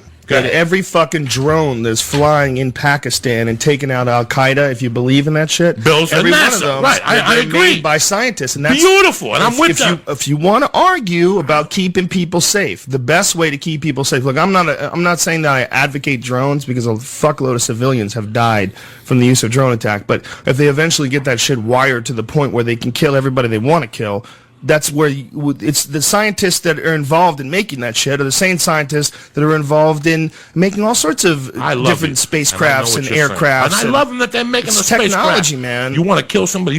I want to see the bullet that I don't need a gun for. I just got to go like this, and it hits you and your head blows up. I appreciate the scientists, but not right now. Billions of dollars to go to fucking Mars, Joey, that is a tiny fraction of what our military budget is. It's but a tiny the military's fraction. fighting for our freedom. What does Mars has to do with us? Is a Martian going to come back to Vegas? And Joey, that's a crazy thing to say. Coño, hacer de verdad. ¿Hasta cuándo? The military's fighting for our freedom. Is that why we're in countries that have absolutely nothing to do with us? Is that why we invaded them? Listen, Come on, man. That's crazy There's two talk. sides to that fucking flag, brother. Yeah, but you know that's we're crazy good talk. and we're bad. We got to kill some. Yes. You got to break a fucking few omelets to fucking make an omelet. You got to break some eggs to make a few omelets. Whatever they're doing, it's a lot better than fucking they're selling drugs. The CIA sells coke. At least they're making money. Mars ain't got nothing to do with Well, it. here's the big thing, Joey. Mars ain't That got nothing to do with it. every time they send something to like Mars or do these missions, they are also doing hundreds of experiments, and these experiments are experiments that we can't do, down on Earth. And a lot of these experiments lead to other things that do help us out, like cures for cancer and fucking time travel. Well, let's get the cure Well, for listen, fucking Joey, gas to be $1.50. It's gonna come a point in time if we follow the path that we're on right now, where we might not be living on this fucking planet anymore, where human beings might pollute this motherfucker to the point where we're going to want to escape. And what they're going to do is they're going to send shit to Mars to terraform, just like they did in the movie Aliens. And they're going to put a fucking fake atmosphere on Mars, and that's going to be our little escape colony. Yeah. Can I ask you a question, though? What's it got to do with us? You'll be dead. I'll be dead. I don't care. And you'll be fucking You know dead. what it has to do with? I'm alive right now, and when something lands on Mars, I get geeked out. Yeah, I want to see that shit. It's I get amazing. creeped out looking at the photos. I'm like, that land, has it ever been seen before? Has there been people that have walked on that? Looks like fucking Arizona. Well, it does look like Arizona, but Looks you know like that fucking there Arizona, is there's a real theory that's a fascinating theory that Mars used to inhabit life and that it used to have an atmosphere, but it was hit by an asteroid. And that's one of the reasons why they want to keep sending things there and get to test, because if it was a planet that supported life like ours, but then it was hit by an asteroid, we realized that we've had mass extinctions on this planet, at least 2 of them that were caused by asteroids. Hundreds of millions of years ago and then 65 million years ago. They know that there's been some just doozies that have landed. But it's possible that one could land that just kills the whole thing, and that's a wrap. Let me ask you something, bro. What's that got to do with you? Can you sell an asteroid? Can you bring an asteroid to a check cashing center, dog? I'm here to get my fucking money. Fucking asteroid. Who are you going to vote for this year? I mean, I don't want to. Do you feel I'm going to write confident in voting Doug for anybody? Stanhope. Yeah, that's what I was I'm thinking gonna of write in doing. Doug Stanhope. Yeah, I'm going to write in Doug Stanhope. I mean, you see what's going on in this country? We could get a lot of people to Do you write in see Doug what's going on in Stanhope. this country, Joe Rogan? I mean, Yeah. you're Bought a and fucking sold. intelligent guy. I'm a fucking Momo, and I know that both of them are bums. You're an intelligent guy. You just looked me at my face and told me you're not confident about anybody who's running for president in this country. You and another fucking million people feel that way. Well, this is the real problem. We feel that way. They're gonna have to restructure this whole fucking thing. The way this thing works now, first of all, getting the people to office is absolute horseshit. This whole electoral college, that might have worked when there was 100 fucking farmers out there in the middle of Pennsylvania, and that's it. That's not gonna fly anymore. That's stupid. The electoral college is ridiculous. It should be one person, one vote, one adult, one vote. You should be able to vote online, you fucks. It should be real simple. You should be able to register with a personal ID number, like your credit card information. There should be some steps that you have to go to authenticate your identity, and then as soon as they authenticate you, as soon as they get you and they identify you, then you should be able to vote. It shouldn't be some crazy electoral college and you have to go to some place and register, and it's difficult to get in line to vote. You got to wait and you get off work and I'm gonna go vote, so I got to leave now and beat the rush. And come on, They're it's still sending me shit. 2012. I've had a felony since 1987, and they're still fucking up sending me shit to vote, dog. That's funny. Well, they every probably year, send and they it to send me everybody. jury duty.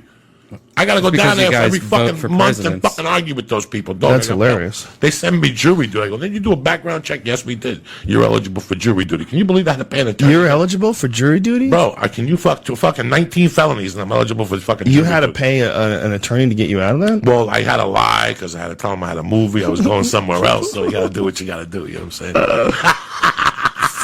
Fucking Sorry about that. jury That duty. chocolate bar fucked me up. You know what I I'm saying? think it's all right, man. I know what you're doing. Just having fun. Nah. You watch the Olympics? Fuck no. I watched. We talked about the I watched these little men fly through the air barefoot. I watched the little with tights wrestling, on. and I watched I can't watch the basketball. I watched the gymnastics a little bit. I was It's happy for the interesting black when it's girl, yeah. happening. Yeah, It is it's- sort of what I like about the Olympics is it becomes like sort of a national festivity. Like everybody's Everybody's at home. rooting for us and excited. Apparently, the boxing team had the worst showing ever. The boxing team didn't medal at all. This is really fucked up. It's like the first time ever that the Because everybody's US doing boxing MMA. team- Nobody's boxing no more. I wonder if that's what That's it is. it. People said, fuck it. You know Holy why? shit. Yeah, I If ain't that- doing it. You know no what? more. I bet you're right. But I was watching wrestling today when I was at the Y. Wrestling was on this afternoon. Yeah. So I didn't really understand what was going on. But now what happened with the judo Cuban guy? He hit the ref or something. Did you hear it?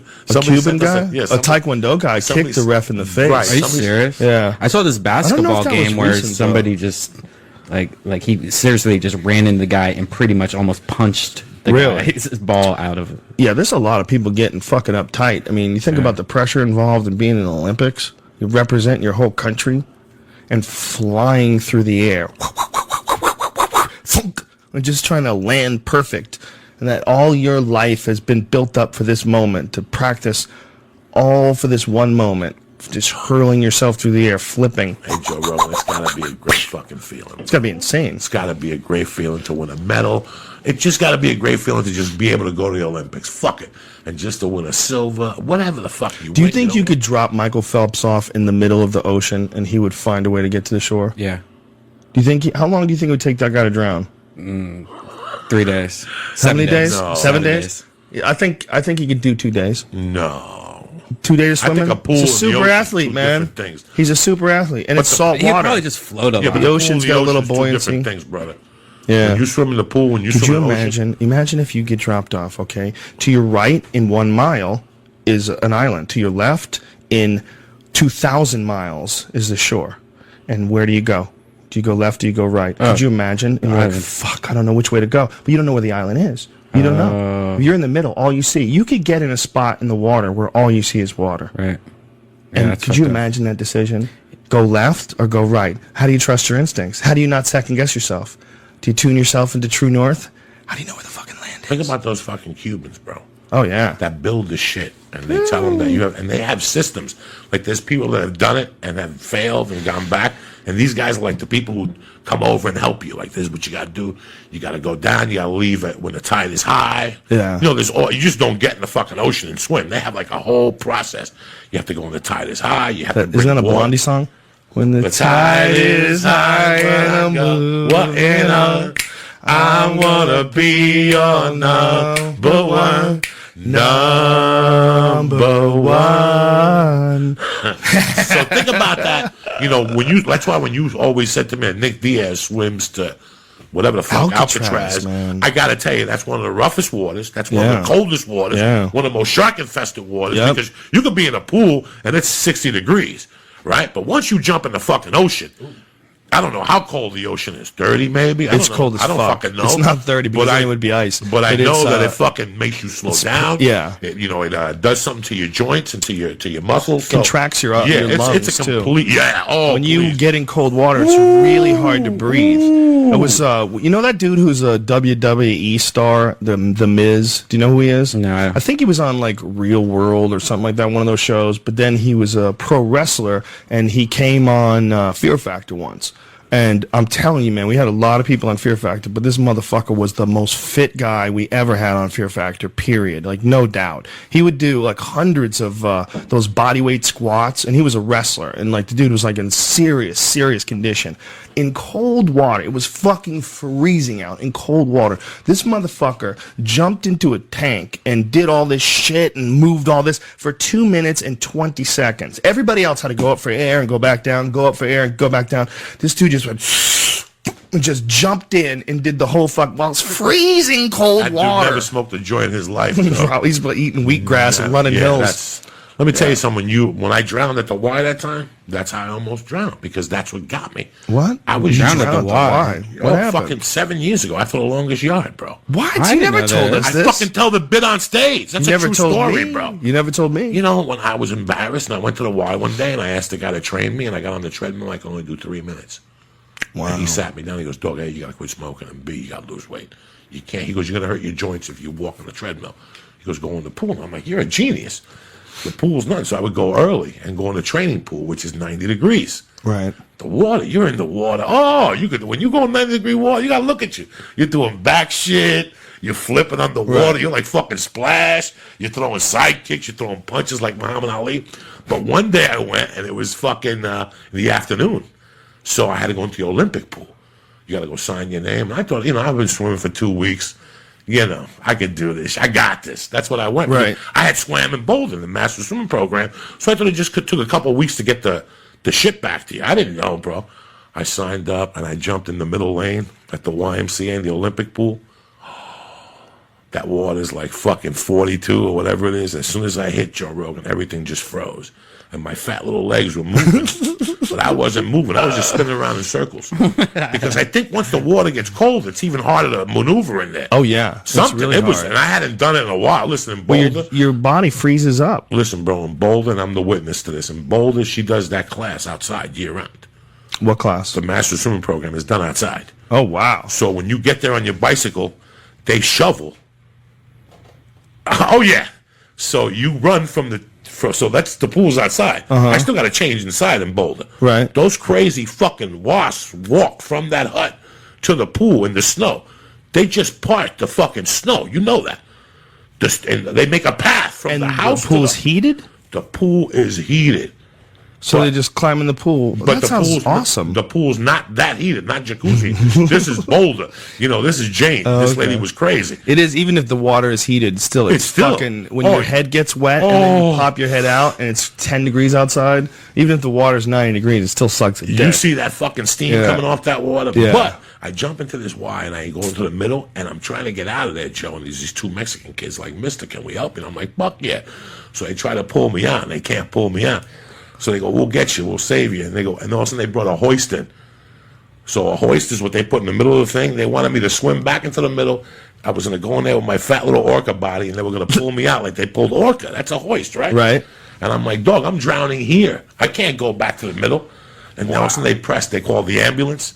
So the ambulance came, but I didn't sign. I ain't paying the $1,800. I ran out of there before. I'm happy I got the fuck out of there before the ambulance came. As they were coming in with the thing, I was walking out. Wow. And I never went back to the Y for about 6 months. I was so fucking embarrassed. I almost drowned at the Hollywood Y, bro. Wow. Just unprepared. Just went into that water, and it was cold, and my lungs just fucking froze. Stopped. How often are you working out now? 4, but I'm not swimming. Did you change anything about your diet when we did that Mike Dolce podcast? Yeah, I went. Yeah. But I like the Dolce stuff, but I don't like a lot of weird vegetables. I never have, and I'm not gonna eat them. At this point, I'm not gonna really fucking eat them. I eat them, man. I eat 'em What 'cause I they're have good for me. done that's really been good is I finally got the Sparkles water in my kitchen, Yeah. and I don't drink soda, so I just Good, go that's right from the beautiful. water. That's I've been beautiful. Doing that a lot more. Water, this is what you got to get in your head, too. Water tastes fucking good. Water tastes good. It tastes water good. Tastes real good. It's not like Cold like water. you need a soda. Like sometimes water tastes better than a soda. Like you just in your head, the soda's like the naughty thing. But a meatball sandwich, you got to get a beer with. You know what I'm saying? Like if we're gonna get a sausage sandwich right now, we got to get a Heineken. There's certain things that you got to get a cocktail with, or a fucking something. Water doesn't taste good. With some There's stuff. no taste to water. Well, when you're talking about for enjoyment for food, yeah, for sure. But like as far as like a clean taste, if water was rare, and and it may very well be someday, that in our future generations we fucked up so bad that water becomes like valuable. Well, I looked up what you can told only me. drink soda. I did look up what you told me. We're in trouble. As far as Fucking- what? They're leasing out these rivers, bro. Yeah. Remember we discussed this on Yeah, for plane or water. something, for Yeah. water.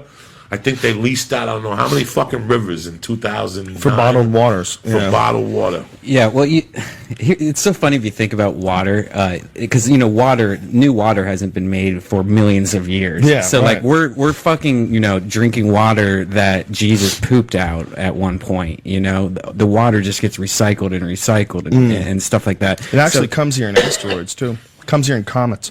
Does it? When you see a comet flying across the sky, that trail, that's melting ice. That's what that is. So we get really small amounts of water from Well, the comets Earth, when the Earth was born, Isn't it hot? we have been hit by many different asteroids and many bodies from outer space, but very likely we've been hit by giant slabs of ice from outer space, and that the water that we have on this Earth comes from other planets. And that everything in this world is extraterrestrial, because the whole planet has been created by things that have come from other planets that have been sucked into it. It's not like it wasn't like there was a thing and it was the Earth. No, the Earth was nailed by asteroids. The moon was created because it was hit by another planet. Like, a lot of shit has hit it, and comets have hit the Earth apparently and dropped water, and that's like where all the water comes from. Yeah, but isn't it like on fire when it's entering the Earth's Yeah, it's too big. You're talking about a piece of ice that's who knows how many fucking miles wide, and it actually survives re-entry. And I mean, you try to wrap your head around that. Try to wrap your head around a piece of ice that can survive re-entry. How big does that have to be? This guy in Boulder, when you live in Boulder, you do all that. You smoke your dope and you go to all that. You do a lot of hippie things. Let me just say one thing. It might not survive re-entry. It might get burned up in the atmosphere and become storms. The fuck knows? I don't know how many of them actually do land, but I do know that the water that we have is from a lot of it, they believe, is from like Panspermia, the idea that comes from asteroids and shit. So you can almost say that our waters could be being like ingredients added to it from aliens. Well, you could be if water did come here. If water did come here, it could have had biological entities frozen inside of it. So that's how they give us the firmware upgrades, is from fucking comet water. They're like, all right, we're gonna. Yeah, well, that could be that's what asteroids are. Is like the reset button. Software updates. It's this reset button. That's why they had to get rid of the dinosaurs. They got too crazy. Like, maybe the dinosaurs were like a good idea. It'd be like tigers. We can kind of keep control of them, but still maintain some sort of a civilization. But T-Rex just got way too fucking big. This giant, huge lizard just running through villages eating people. So they had to just jack them all. Start fresh. Boom. Meteor impact. Now, one of those geniuses in Boulder, I took a course one time in evolution. Just some shitty 3-credit thing. And this guy was saying that the world was a lot fucking bigger in circumference, diameter. I mean, but over the years, from what you were saying, all the hits, it's gotten down. Really? It gets smaller? That's what he was feeling. That's what his theory was. Their theory, whatever. This is 20 years ago. Right. But he was saying, think about it. He goes, we're the bottom. He goes, even when we walk around Boulder and all those mountains, we're the bottom of that. That was bigger at one time. Yeah. We feel, these people, whatever, felt that it was bigger. We've just been getting hit for the last million years. What's really creepy is when you look at the moon. Because the moon doesn't have anything up there. It's just this one surface color. It doesn't vary that much. So when you look at it, all you're seeing is these fucking craters. There's no atmosphere, so they don't get burnt up. They just hit it. So you just see doom, doom, doom everywhere. The whole thing is just pockmarked, like that dude's face from what's that dude's name? James Olmos. That's the guy. Yeah. I mean, come on, man. If that's how many are coming at us, all those holes that are on the moon, if that's how many that are coming at us, some of those are big. There's some really big craters. When was the last time we got They hit? don't know, but speculation has been most recent big one. They think was about somewhere around 12,000 years ago, 10 to 12,000 years ago, because they found all of this. It's a type of molten rock that occurs during nuclear tests, and it also occurs during meteor impacts. And they found it all over the world at the same core level when they do soil samples.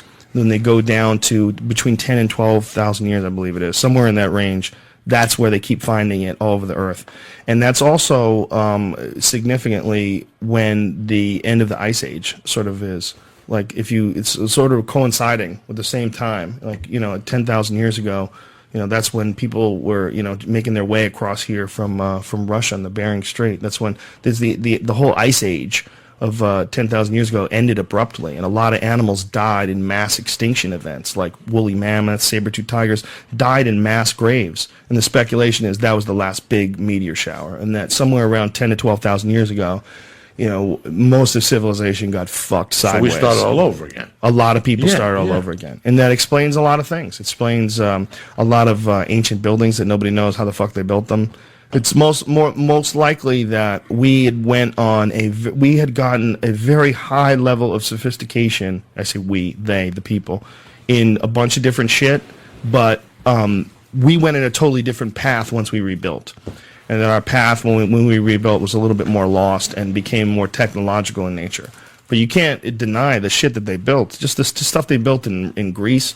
Just look at the Acropolis and the Parthenon. You think these motherfuckers built that shit thousands and thousands of years ago on top of some shit that was from thousands of years before that? It might have been a super advanced culture. They got fucked up by meteors. Just because I get a little fucked up. All this stuff that they have in Greece now.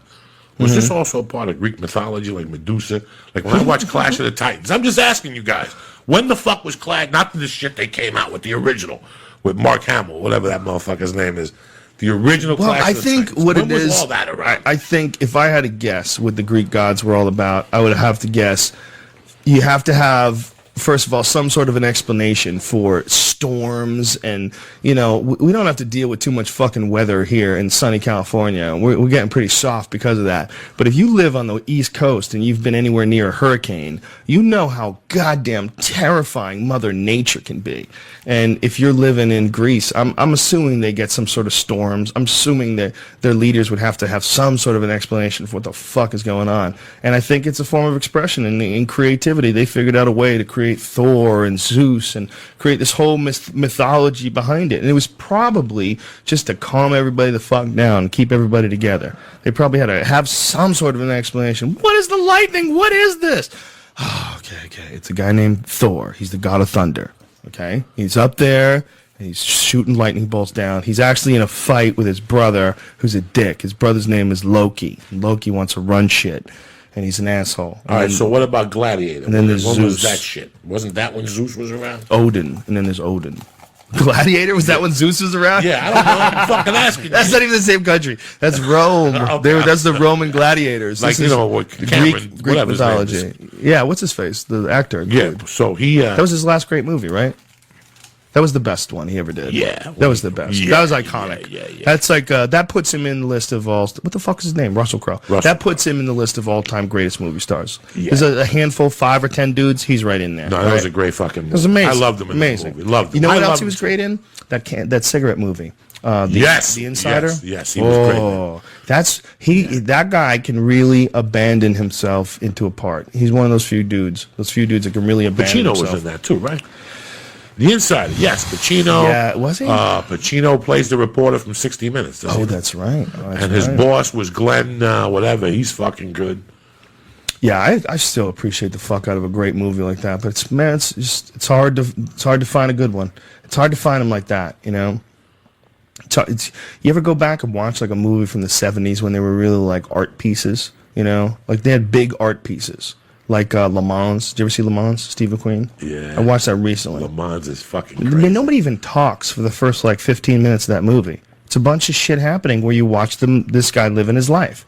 I mean, he's driving his car. He doesn't say anything. He goes to the locker room. He doesn't say anything. I mean, it's like you're watching everything go out there. It's telling you a story without a single word. It's really fascinating. And I think if you're going to use the visual medium of movie, like that is one of the coolest ways to tell a story, because that is the one thing that you cannot achieve in writing. I mean, if you say that it can never live up to the writing, well, this is where we're showing you things with no dialogue whatsoever. Like painting, that's like one of the best ways you can create with a visual medium. To not even use the words. Why just show me some shit. Bait me into this conversation, because you know where it's going to go. Where's it going to go? It's going to go back to the best movies. When were they made? If you watch... the best songs, when were they made? When they listen. didn't really know what they were doing yet. But those movies, Le Mans, if I put Le Mans on for fucking Red Band will throw me out of his house. Because Red Band is part of today we want it fast. Like if you watch anything from the 70s, it's a tough fucking swallow. I don't give a fuck. The Godfather's easy, The Exorcist is easy, but How the Best Was Won, and They Hard did not have Times. Twitter attention spans. No, they didn't have it. And that's what you have to understand. So when we tell you, I watched your movie the other day. Great movie, The Friends of Eddie Coyle. What a crazy fucking movie. And still, if you're with the wrong people in the room, they're going to go, Joey, you got to change this before I fucking fall asleep. I learned that from Anthony Bourdain, too. I was watching his show on Boston. He did a show on Boston. Grew up in Boston, so I was excited by it. It was pretty interesting. He decided to hang out mostly in South Boston. Hung around in like weird little places where you get lobster sandwiches and little boxing gyms and shit. But then he brought up that movie. I had never heard of it. Robert Mitchum movies. From what was this? From the 70s? 73, yeah, 73? Tremendous movie. Tony Great Santos. movie, I mean, if you watch that movie, there's a lot of character actors. Yeah. There's some character actors. But those movies, they're pieces what's of the art. movie when we discussed this, when Charles Bronson comes out and he goes, "Did you bring a horse for me?" No. One horse, too many. Yeah, you fucked up. What did His you say? life. Yeah, well, no, you brought one too many. Yeah. No, you're one too. That takes 15 fucking minutes, that scene. Yeah. You would go, Joey, change this. When he gets off the train, the bell rings, the crow flies, 3 guys walk this way, 3 guys walk this way. Again, Guy they in the show middle. the feet. If you want to go back to movie badasses, all-time great movie badasses, in my opinion, no one can fuck with Charles Bronson. You can't fuck with Charles Bronson. Movie badasses, legitimate, real movie badasses. As far as like a guy who you really believed. I believed him in Hard Times. Clint Okay, Eastwood. I believe Clint Eastwood a little bit, but he did comedies like Every Which Way But Loose. And when you do those, there is a little something lost. Charles Bronson never did a stupid comedy that wasn't that funny. But Stallone has. Stallone had that. One with his mother. Yeah. Stop when my mom will shoot. Yeah, Stop when my mom will shoot. Yeah. What was the other one he did? I don't know. What was the one They with were- Kurt Russell? they were Where deaf. he was a cop and they were both in jail. And it's one of the worst movies of all time. The dialogue is so bad in that movie with him and Kurt Russell that people replay it. They do it as theater art, as a performance art, because the lyrics are. The words rather. The The one dialogue he is did so with his bad. wife. The one he did with his wife. With Brigitte Nielsen. Yeah, go ahead. I don't shop here anyway. Was that Cobra? Cobra. is Oh, fucking- and he had the craziest car. This guy, he can't have a regular car.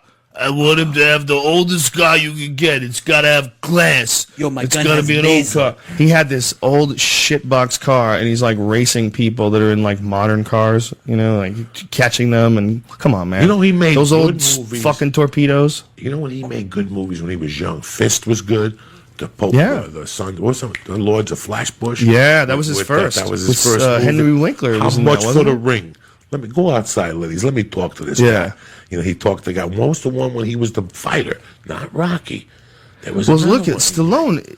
He can act his fucking ass off. He just does a lot of shitty movies. Well, they paid him. Yeah, He was slinging dick. And he made what's the one where he shitload of arm money. wrestled? Yeah.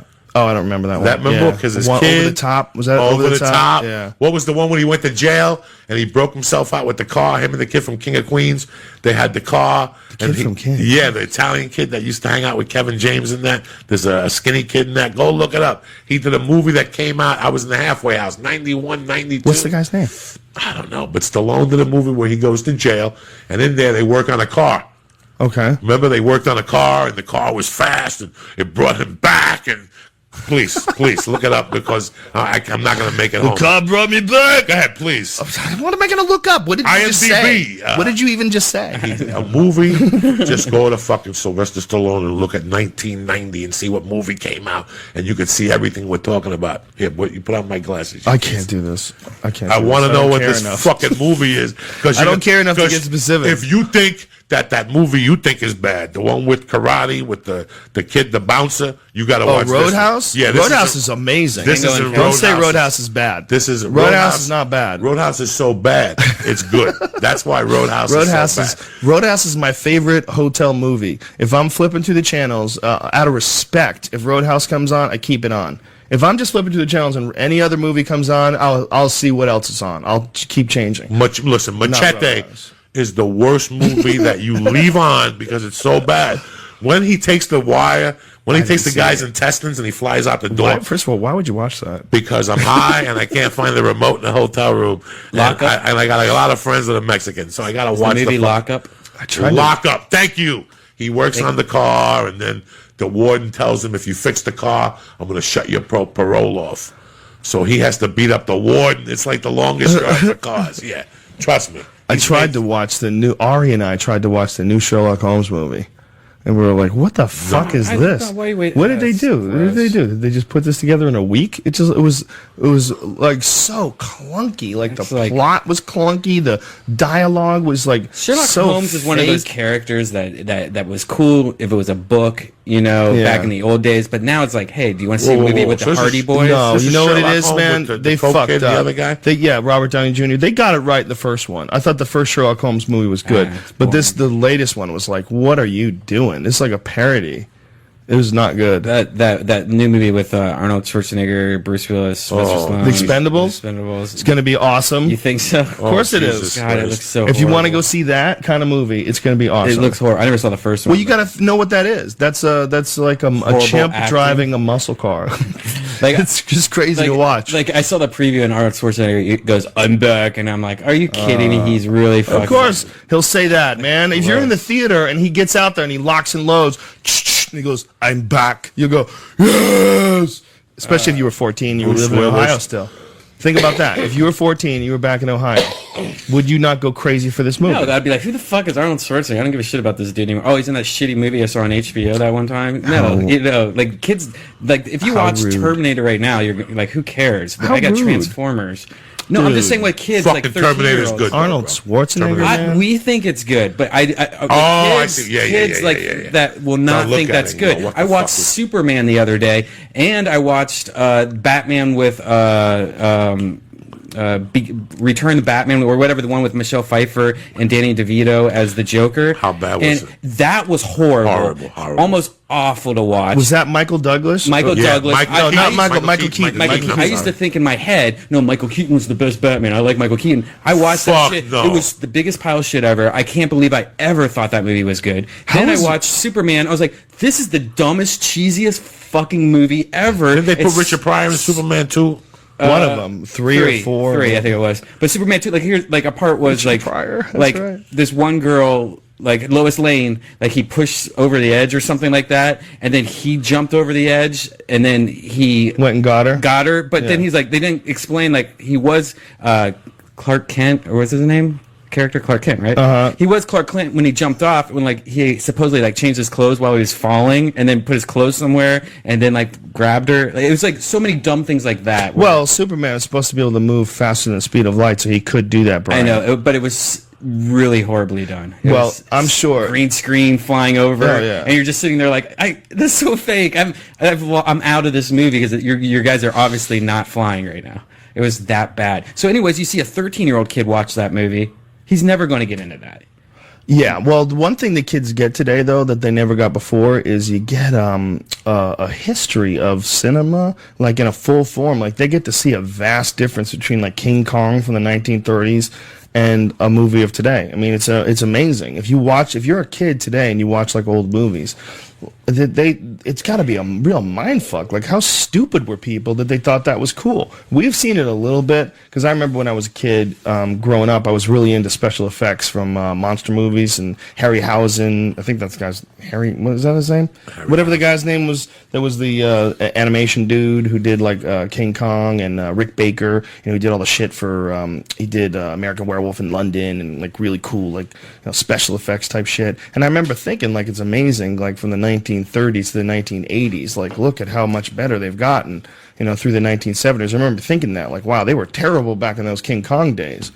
But you look at it now, and through our lifetimes, things have reached critical mass. They've gotten really crazy to the point where you're seeing artificial, like, everything. Like, you're seeing asteroid impacts, alien invasions, all these different things in movies that look incredibly realistic.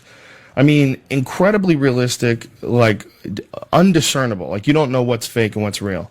I watched Aliens the other night. It doesn't hold up. No? No.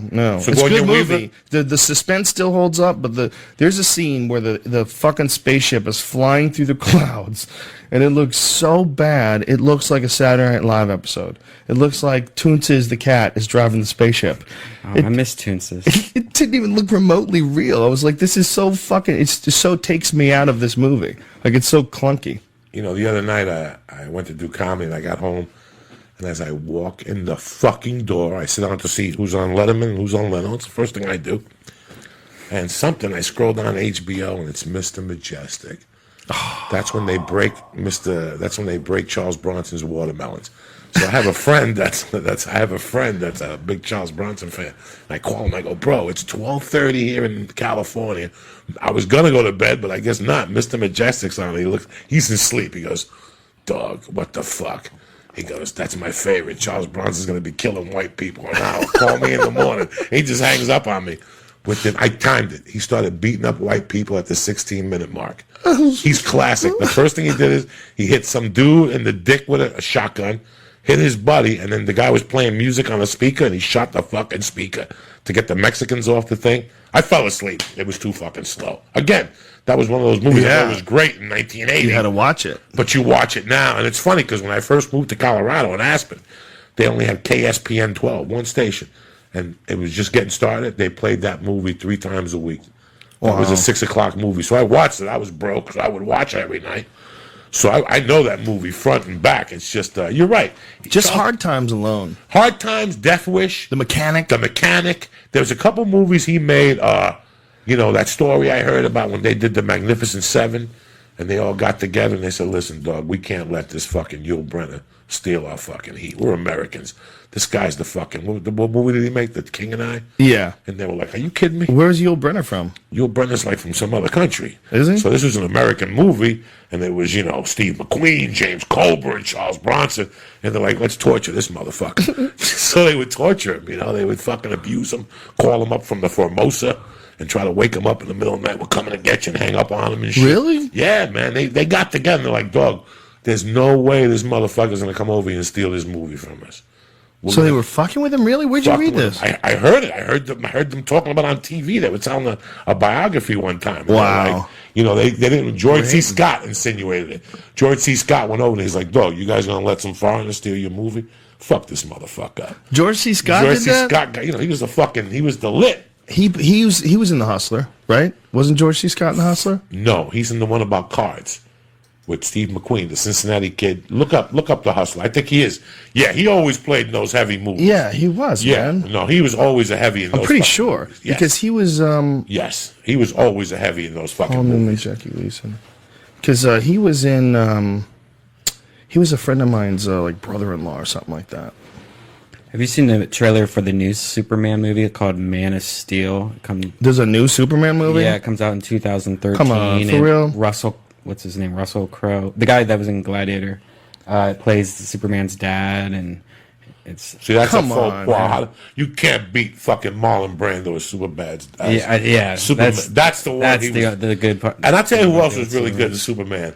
What's his name? Gene Hackman. Gene Hackman was good at it, yeah. Thank God, Superman.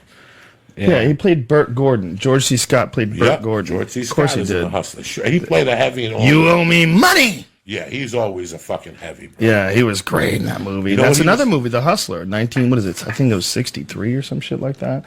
It's another movie that was, it's like, you gotta like really have an attention span to watch that movie. It's a different sort of thing. Like, there was a lot of subtlety back then. Like a guy would like walk in and like look at the clock and then look at a guy who worked there, and the guy who worked there would go over and change the clock. They wouldn't say a word. The guy would look at him. Jackie Gleason looks at his watch, looks at him, and the guy just changes the clock. You know what I mean? It's like there was like subtlety to movies back then. Well, they gave you imagination. Yeah. A director in the 60s, 70s, and the beginning of the 80s, he gave you, he let your mind run away with it. And I always say that scene in The Godfather when Marlon Brando goes down, the director would have showed him. This director pulled it back and let the wind blow. And he showed the fucking things from the fruit shaking. They didn't show Marlon Brando. The beauty of it is he didn't shoot Marlon Brando straight. He shot it this way. So Marlon Brando was dead somewhere in that corner. That's your imagination. Yeah. You're already judging. Like, where is he? He just died of a heart attack. Where is he? You're trying to look. He didn't give it to you. That was artistic. That was artistic. It was a different, that guy's a great fucking director. And today we have a few couple directors, but not that show you that imagination, bro. When you leave there, it fucks with your head a little bit. Well, I think what's going on now too is that there's so much money involved in making a movie, and there's so many different people involved in like their opinions, and they, when you get $100 million investment in some crazy ass movie, you gotta, unless you're James Cameron, where you could just run the show. Like a guy like everybody goes, oh, James Cameron, he fucking tells everybody what to do. He's an asshole. That's what he has to do. There's the only one way to make a Titanic. You have to have one guy who's powerful as fuck with a crazy vision, because otherwise you're going to butcher it. You're not going to make an Avatar. You got to have one guy who puts this whole fucking wacky thing together correctly. You think The Expendables is art? No, it's a marketing ploy. Well, it's 8 fucking guys who all took a pay cut, and they're going to make $200 fucking million, and they're going to get a back end. They all fart a lot. You say that, but it is our children's Roadhouse. That's what it is. This stupid-ass movie is going to be all these movies that are like really fun and ridiculous, even though they're pointless. They're going to be the funny shit that our kids laugh at. Like, how stupid is this? It's like, have you ever watched Missing in Action? All praise be to Chuck Norris. You ever watched Missing in Action? So there's a goddamn horrible movies, but they're awesome. They're awesome in their horribleness. But bro, Charles, let me tell you something. And all respect to fucking homie, made some good movies. Chuck Norris? Yeah. Chuck Norris made some very good movies. What was that one cop movie that he made that was super legit? Oh, in Chicago. Yes. Hold on a second. I'm going to pull that up. Yes, with that other dude. When he, 83, Code of Silence. Code of Silence. With the that is a Colombians. legit That's movie. And he was a bad motherfucker in that movie. I'll put his performance in that movie up with anybody. And up with anybody. He played a legit guy. Yeah, but he had 2 martial art ones before that. He barely even used much karate in that movie. No, he had to kick a couple dudes' asses, but that was a real movie. In the pool hall, he's the first guy ever, before Steven Seagal in that movie, that he put the pool ball in the thing and started hitting people with it. Really? Steven Seagal stole it in Out for Justice. Where's Bobby Lupo later on? But double check. But please tell me the name of Chuck Norris's earlier movies. This is Code of Silence was in 85. 85. That was a good movie. What's before Code of Silence, baby? Invasion USA. No, that's Delta garbage. Force. That's garbage. Oh, actually, those are after it. Before that, I'm sorry. Oh, Lone Wolf McQuade. Yes, and what's before? But Lone Wolf McQuade was still a karate movie, because that was David Carradine and Chuck Norris would go at it at the end in the big fucking ultimate finale karate scene that you knew Chuck Norris was going to win because it's his movie. Now, there was no drama in that victory. That movie. Oh, there was a bunch, man. Forced Vengeance, Silent Rage, An Eye for an Eye. The Octagon. That's a good one. Octagon before the UFC. Octagon. Son. And what about that's 1980? A Force of One. That was a good one too. That was a good one. And what's another one? Good Guys Wear Black. That's that a was good a one. Good that's one. a good. I'm telling you, that was a good one. Chuck fucked some people up in the beginning. Yeah, and then way back, the first movie he ever had was '68. The Green Berets and the Wrecking Crew. He was like a party guest. He was like had a tiny ass role. And then in '72, he was in The Way of the Dragon, bitches. And that was it. That launched him. In the beginning, bro, he had more longevity. Because Seagal, you tapped out on Seagal after the Brooklyn movie. Once somebody shot Bobby Lupo, you're like, I'm not putting up with this fucking It's guy. Good Guys Wear Black that really launched Good Guys Wear Black is a really good fucking You look at his career, there's like a couple years where he didn't do any movies. He had 72, 73, 74, and then 75, 76, and then 7. So for between 75 and 77, he didn't work, and then he did Breaker Breaker. That's when he sold. If he was fighting. That's when that's when he sold Tang Sudo. And when was he fighting? Before 72. Really? Yeah, look it up. Before Bruce Lee. That's why. Let me tell you something about Chuck Norris. People joke about Chuck Norris. Chuck Norris, back in his day, was a legit bad motherfucker. Look at his body and fucking Way of the Dragon. He was joking. He was a legit bad motherfucker back then. I mean, the level of martial arts back then, there was a few guys that were representing like the top level of martial arts. He was one of them. Benny Urquidez, he was one of them. There was a few of those guys back then, and Chuck Norris is legit as they come. Every time I see Benny, I get happy. He's a great guy. Every time I see Benny, I get happy. I gotta tell you that. Have you met Gene LaBelle yet? No, but his gym is right down the corner from me. He's a great guy too. But is he at the gym every day? Don't let him get you in a headlock. No, is he at the gym every day? I don't know. I don't know his schedule. By the way, I stopped by Eddie's school last night, and I gotta tell you something.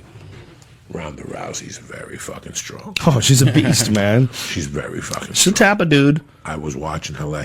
First of all, he was teaching some high-level shit last night. He was on a roll last night. I went yesterday, the daytime, and last night. Yeah. He's been on a roll lately. He's been on the road. But last night he was teaching some high-level shit to her.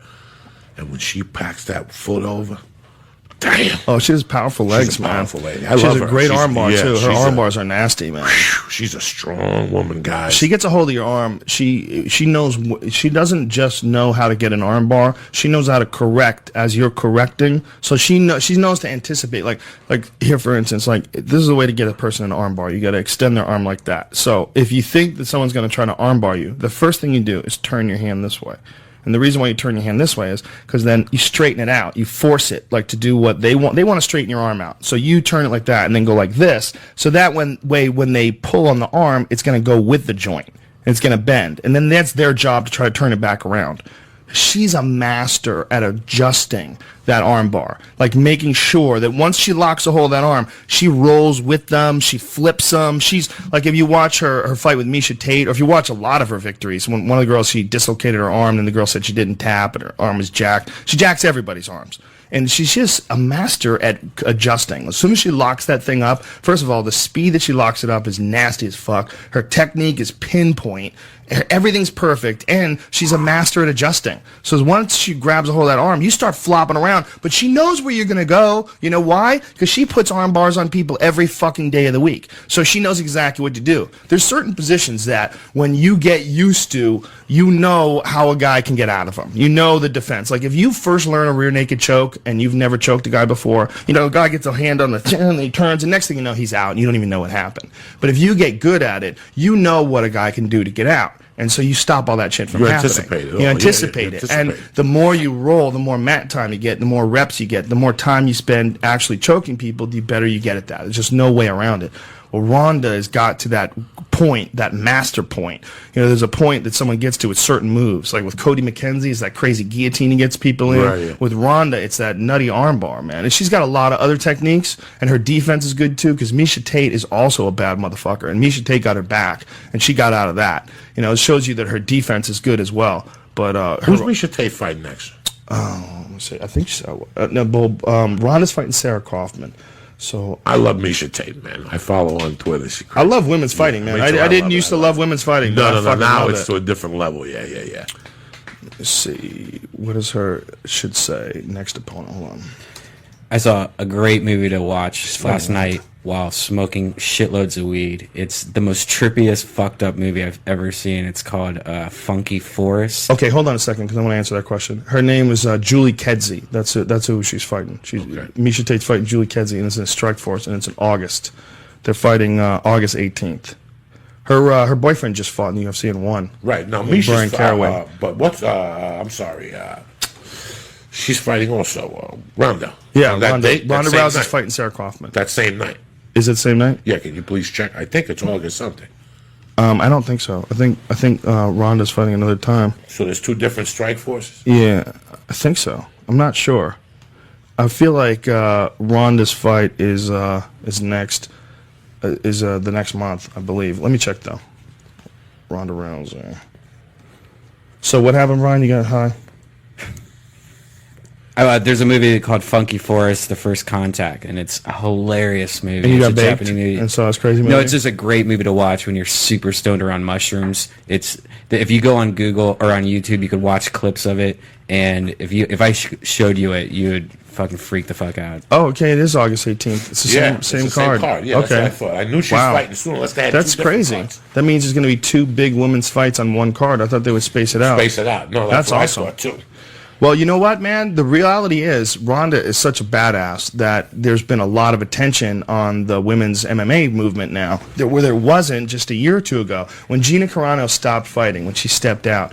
And Ronda, the other thing is Ronda is like stepped up to Cyborg like a bunch of times. And if you've never seen, if you don't know what the fuck we're talking about, there's a woman named Cyborg. If you were a chick and you were fighting, what would be your biggest nightmare? Cyborg. Well, your biggest night would be a woman who's not attractive, who looks like a man, who's built like a man, and she knows how to fuck people up. And I ain't saying that. Yeah. I don't want to go to war with Cyborg. And that's almost exactly what Cyborg is. It's fuck. And she tested positive for testosterone and male hormones or whatever she had taken, whatever banned substance that she had taken that wasn't it. I think it was Anavar, but I don't remember. But whatever it was, it's some sort of a steroid, which is what everybody had accused her of everywhere. Anyway, so Ronda Rousey sent her, you have a dick, you dick. She said a picture of Gina Carano. Cyborg did, because Ronda Rousey said that that she was a cheater. So she sent a picture of Gina Carano with her face busted up after Cyborg beat her up, and she said, "You have a dick, you dick," which is pretty fucking funny. And it was just, if you really think about it, if she really was cheating, and that's what she did once she was cheating, like, if she really was, I mean, there's really not that many, we talked about it on the podcast, we even had a doctor, who had Dr. Steve call up and explain it to us. Is it possible to look like that without some sort of enhancement? He doesn't believe it is. He doesn't think it's physiologically possible for a woman to be built like that unless somewhere along the line she's been taking some shit. Like, if you look at those really fit CrossFit girls, those really in shape women, they look fucking tremendous, but they look like women. They have good arms, and they have, they're thick, and they have like big legs and everything like that, but they have a much more feminine look to their musculature.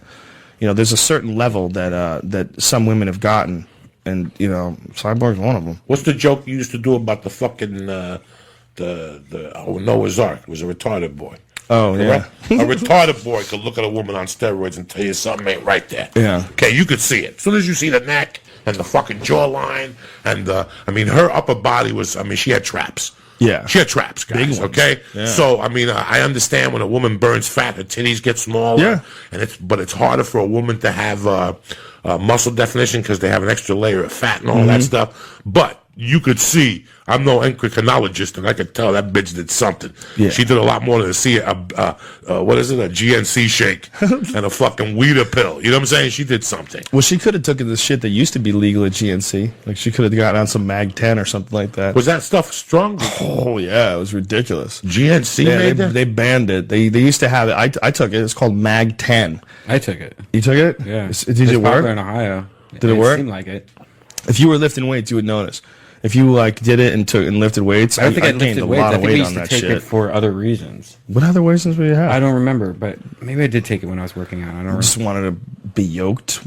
No, I remember it when they wouldn't got rid really of it. do It anything. pissed me off. Yeah, they got rid of it because it was like a steroid. It's like taking a steroid. And I'm not saying you could get big without juicing, but she was at the point where you knew. Yeah, you knew something Something was wasn't going on. right, Her face started looking like very masculine too. And what's really crazy is there's a video of her from her first fight ever. And if you go back to her first fight ever, she looked like a woman. She was built very differently. If you look at it, like she's still badass. She's still going to war with some chick. She's throwing down. She's a shoot box fighter, but she looks like a woman. Her body looks like a woman. It's kind of shocking, the difference, because she's scary now. She looks like she would fuck When you does up, she come man. back? I don't know. She might not ever come back. Who knows? I don't know. Yeah, she'll come back. She's got to go after Ronda Rousey. Yeah, but I mean, they have to. Once she comes back, then she has to have a hearing to try to get her license back.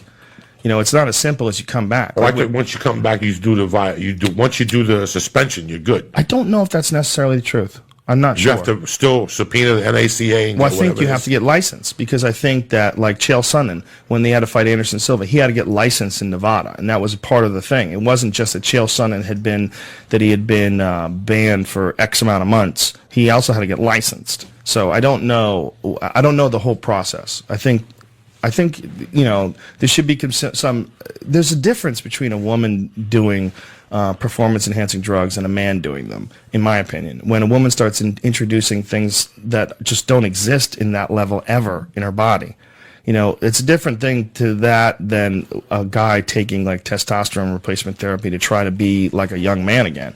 It's really kind of tricky. It's almost like you're if you can't go down that slippery path, because like we talked about, like the weight cutting thing. If everybody has to weight cut, man, that kind of fucks things up. It would be better if everybody didn't have to weight cut. It'd be nice if that was the reality. Well, if women start taking male hormones, that is a mess. That ruins the whole idea of the woman's sport. If you have women taking male hormones, that's not women fighting anymore. That's a hybrid. That's a woman-man hybrid, a woman with male hormones. Like, you're fucking the whole tree of life up there. Like, this isn't just you trying to reclaim lost youth. You're creating a thing that's not quite a woman anymore. That's what that is. You're adding some shit to a woman that doesn't belong there.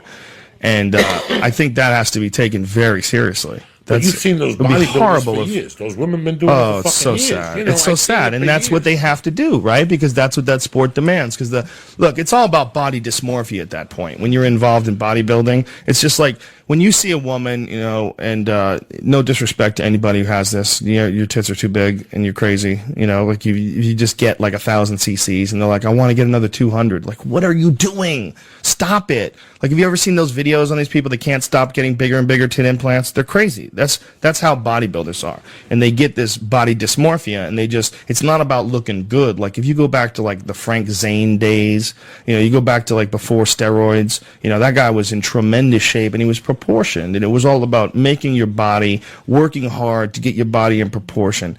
Then it became about steroids, and then the Arnold Schwarzenegger era, and then forward, you know, into the Lee Haney era. It became about these cartoonish, monstrous human beings. It became Tom Platz. It became straight body dysmorphia. As soon as they figured out how to add drugs into the equation, everything got completely wacky, and women started getting wacky too. Which one was Frank Zane? There's a woman who lives down the street from me, and I won't say her name, but she was a very successful female bodybuilder back in the day, and now she looks like she's paid a price for it, man. It's sad when you see her. She has a lot of masculine characteristics that she shouldn't have. She looks like she fucking hijacked her system. Like she morphed herself. You know, she morphed herself and turned herself into a man, basically. It's fucking crazy, man. It's crazy. Like, she wears makeup, she tries to be womany, but you know what she used to look like and what she did to herself. She turned herself into some sort of a masculine creation. And even when they get off this stuff, they still maintain some masculine features. It's really strange. You know, their body grows. Everything gets big. You know, it's a very unfortunate thing that someone decided that looks good for women. They take in some crazy shit that makes you closer to a man. Because a fit woman it's beautiful to look at a fit woman, and to not accept that a fit woman is going to look different than a fit man is craziness. A fit woman, a woman who's in great shape, who works out, like I said, those CrossFit girls, that's sexy as fuck, man. Those girls have incredible bodies, but they look like a girl. They look like a woman who's in great shape. You go to NoHo CC, the chicken there goes to cross-train. My God. My fucking God, she's got a body that don't fucking... Well, Ronda Rousey doesn't like the fact that her arms are real big. Like when she came on the podcast, like, oh, everyone's going to see I'm all yoked. You know, like I don't want to cover my sleeve. We were like, what are you talking about? Her body's sensational. It's sensational. Great thighs. But she is so strong that to like a guy who doesn't exercise or a guy who doesn't work out, like Brian, she's very intimidating. She would fuck him. She wouldn't ever let him be on top. Like, how are you going to get on top with Ronda Rousey? You're not. Okay, yeah. She's gonna fuck you, and she'll fuck you first. She weighs 145. Well, 135 now. I got the best defense for her. I bet you she's ticklish. I'll find the ticklish spot. And no matter what, she will still laugh. Just stop talking. She'll rape you. She's got great legs. She'll do whatever she wants to you. So if I you're seen her ticklish, thighs last night. I was like, God. Yeah. She's got an incredible body. Sexy thighs. But that's a woman's body. You know what I'm saying? Yes, no, there's no doubt about it. That's a woman's body. There's nothing creepy about that. The only time it gets creepy is when you do creepy shit. When you do creepy shit, that's when your body starts looking creepy. There's just no way around that, man. You can't take male hormones and then be still like a sexy woman. Like, that's just weird. But the dudes in that bodybuilding world that like those type of chicks, they get into that, man. They like it. She's a freak. My girl's a freak. You got to see her quads. Honey, show me your quads. And they have this fucking spray tanned leg that's like black as coal, and they'll flex their dirty painted toes.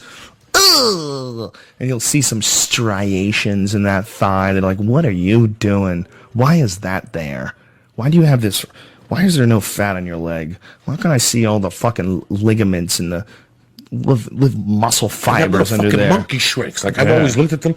That little pussy gets all tiny, and the asshole gets flat. And the chest. In. So when you go to suck a tit and it's hard, right away you got to be fucking tripping. Because when they start juicing, they get the same thing in here as guys get from doing like close grip bench presses and all that. This starts to get little fucking things inside their chest.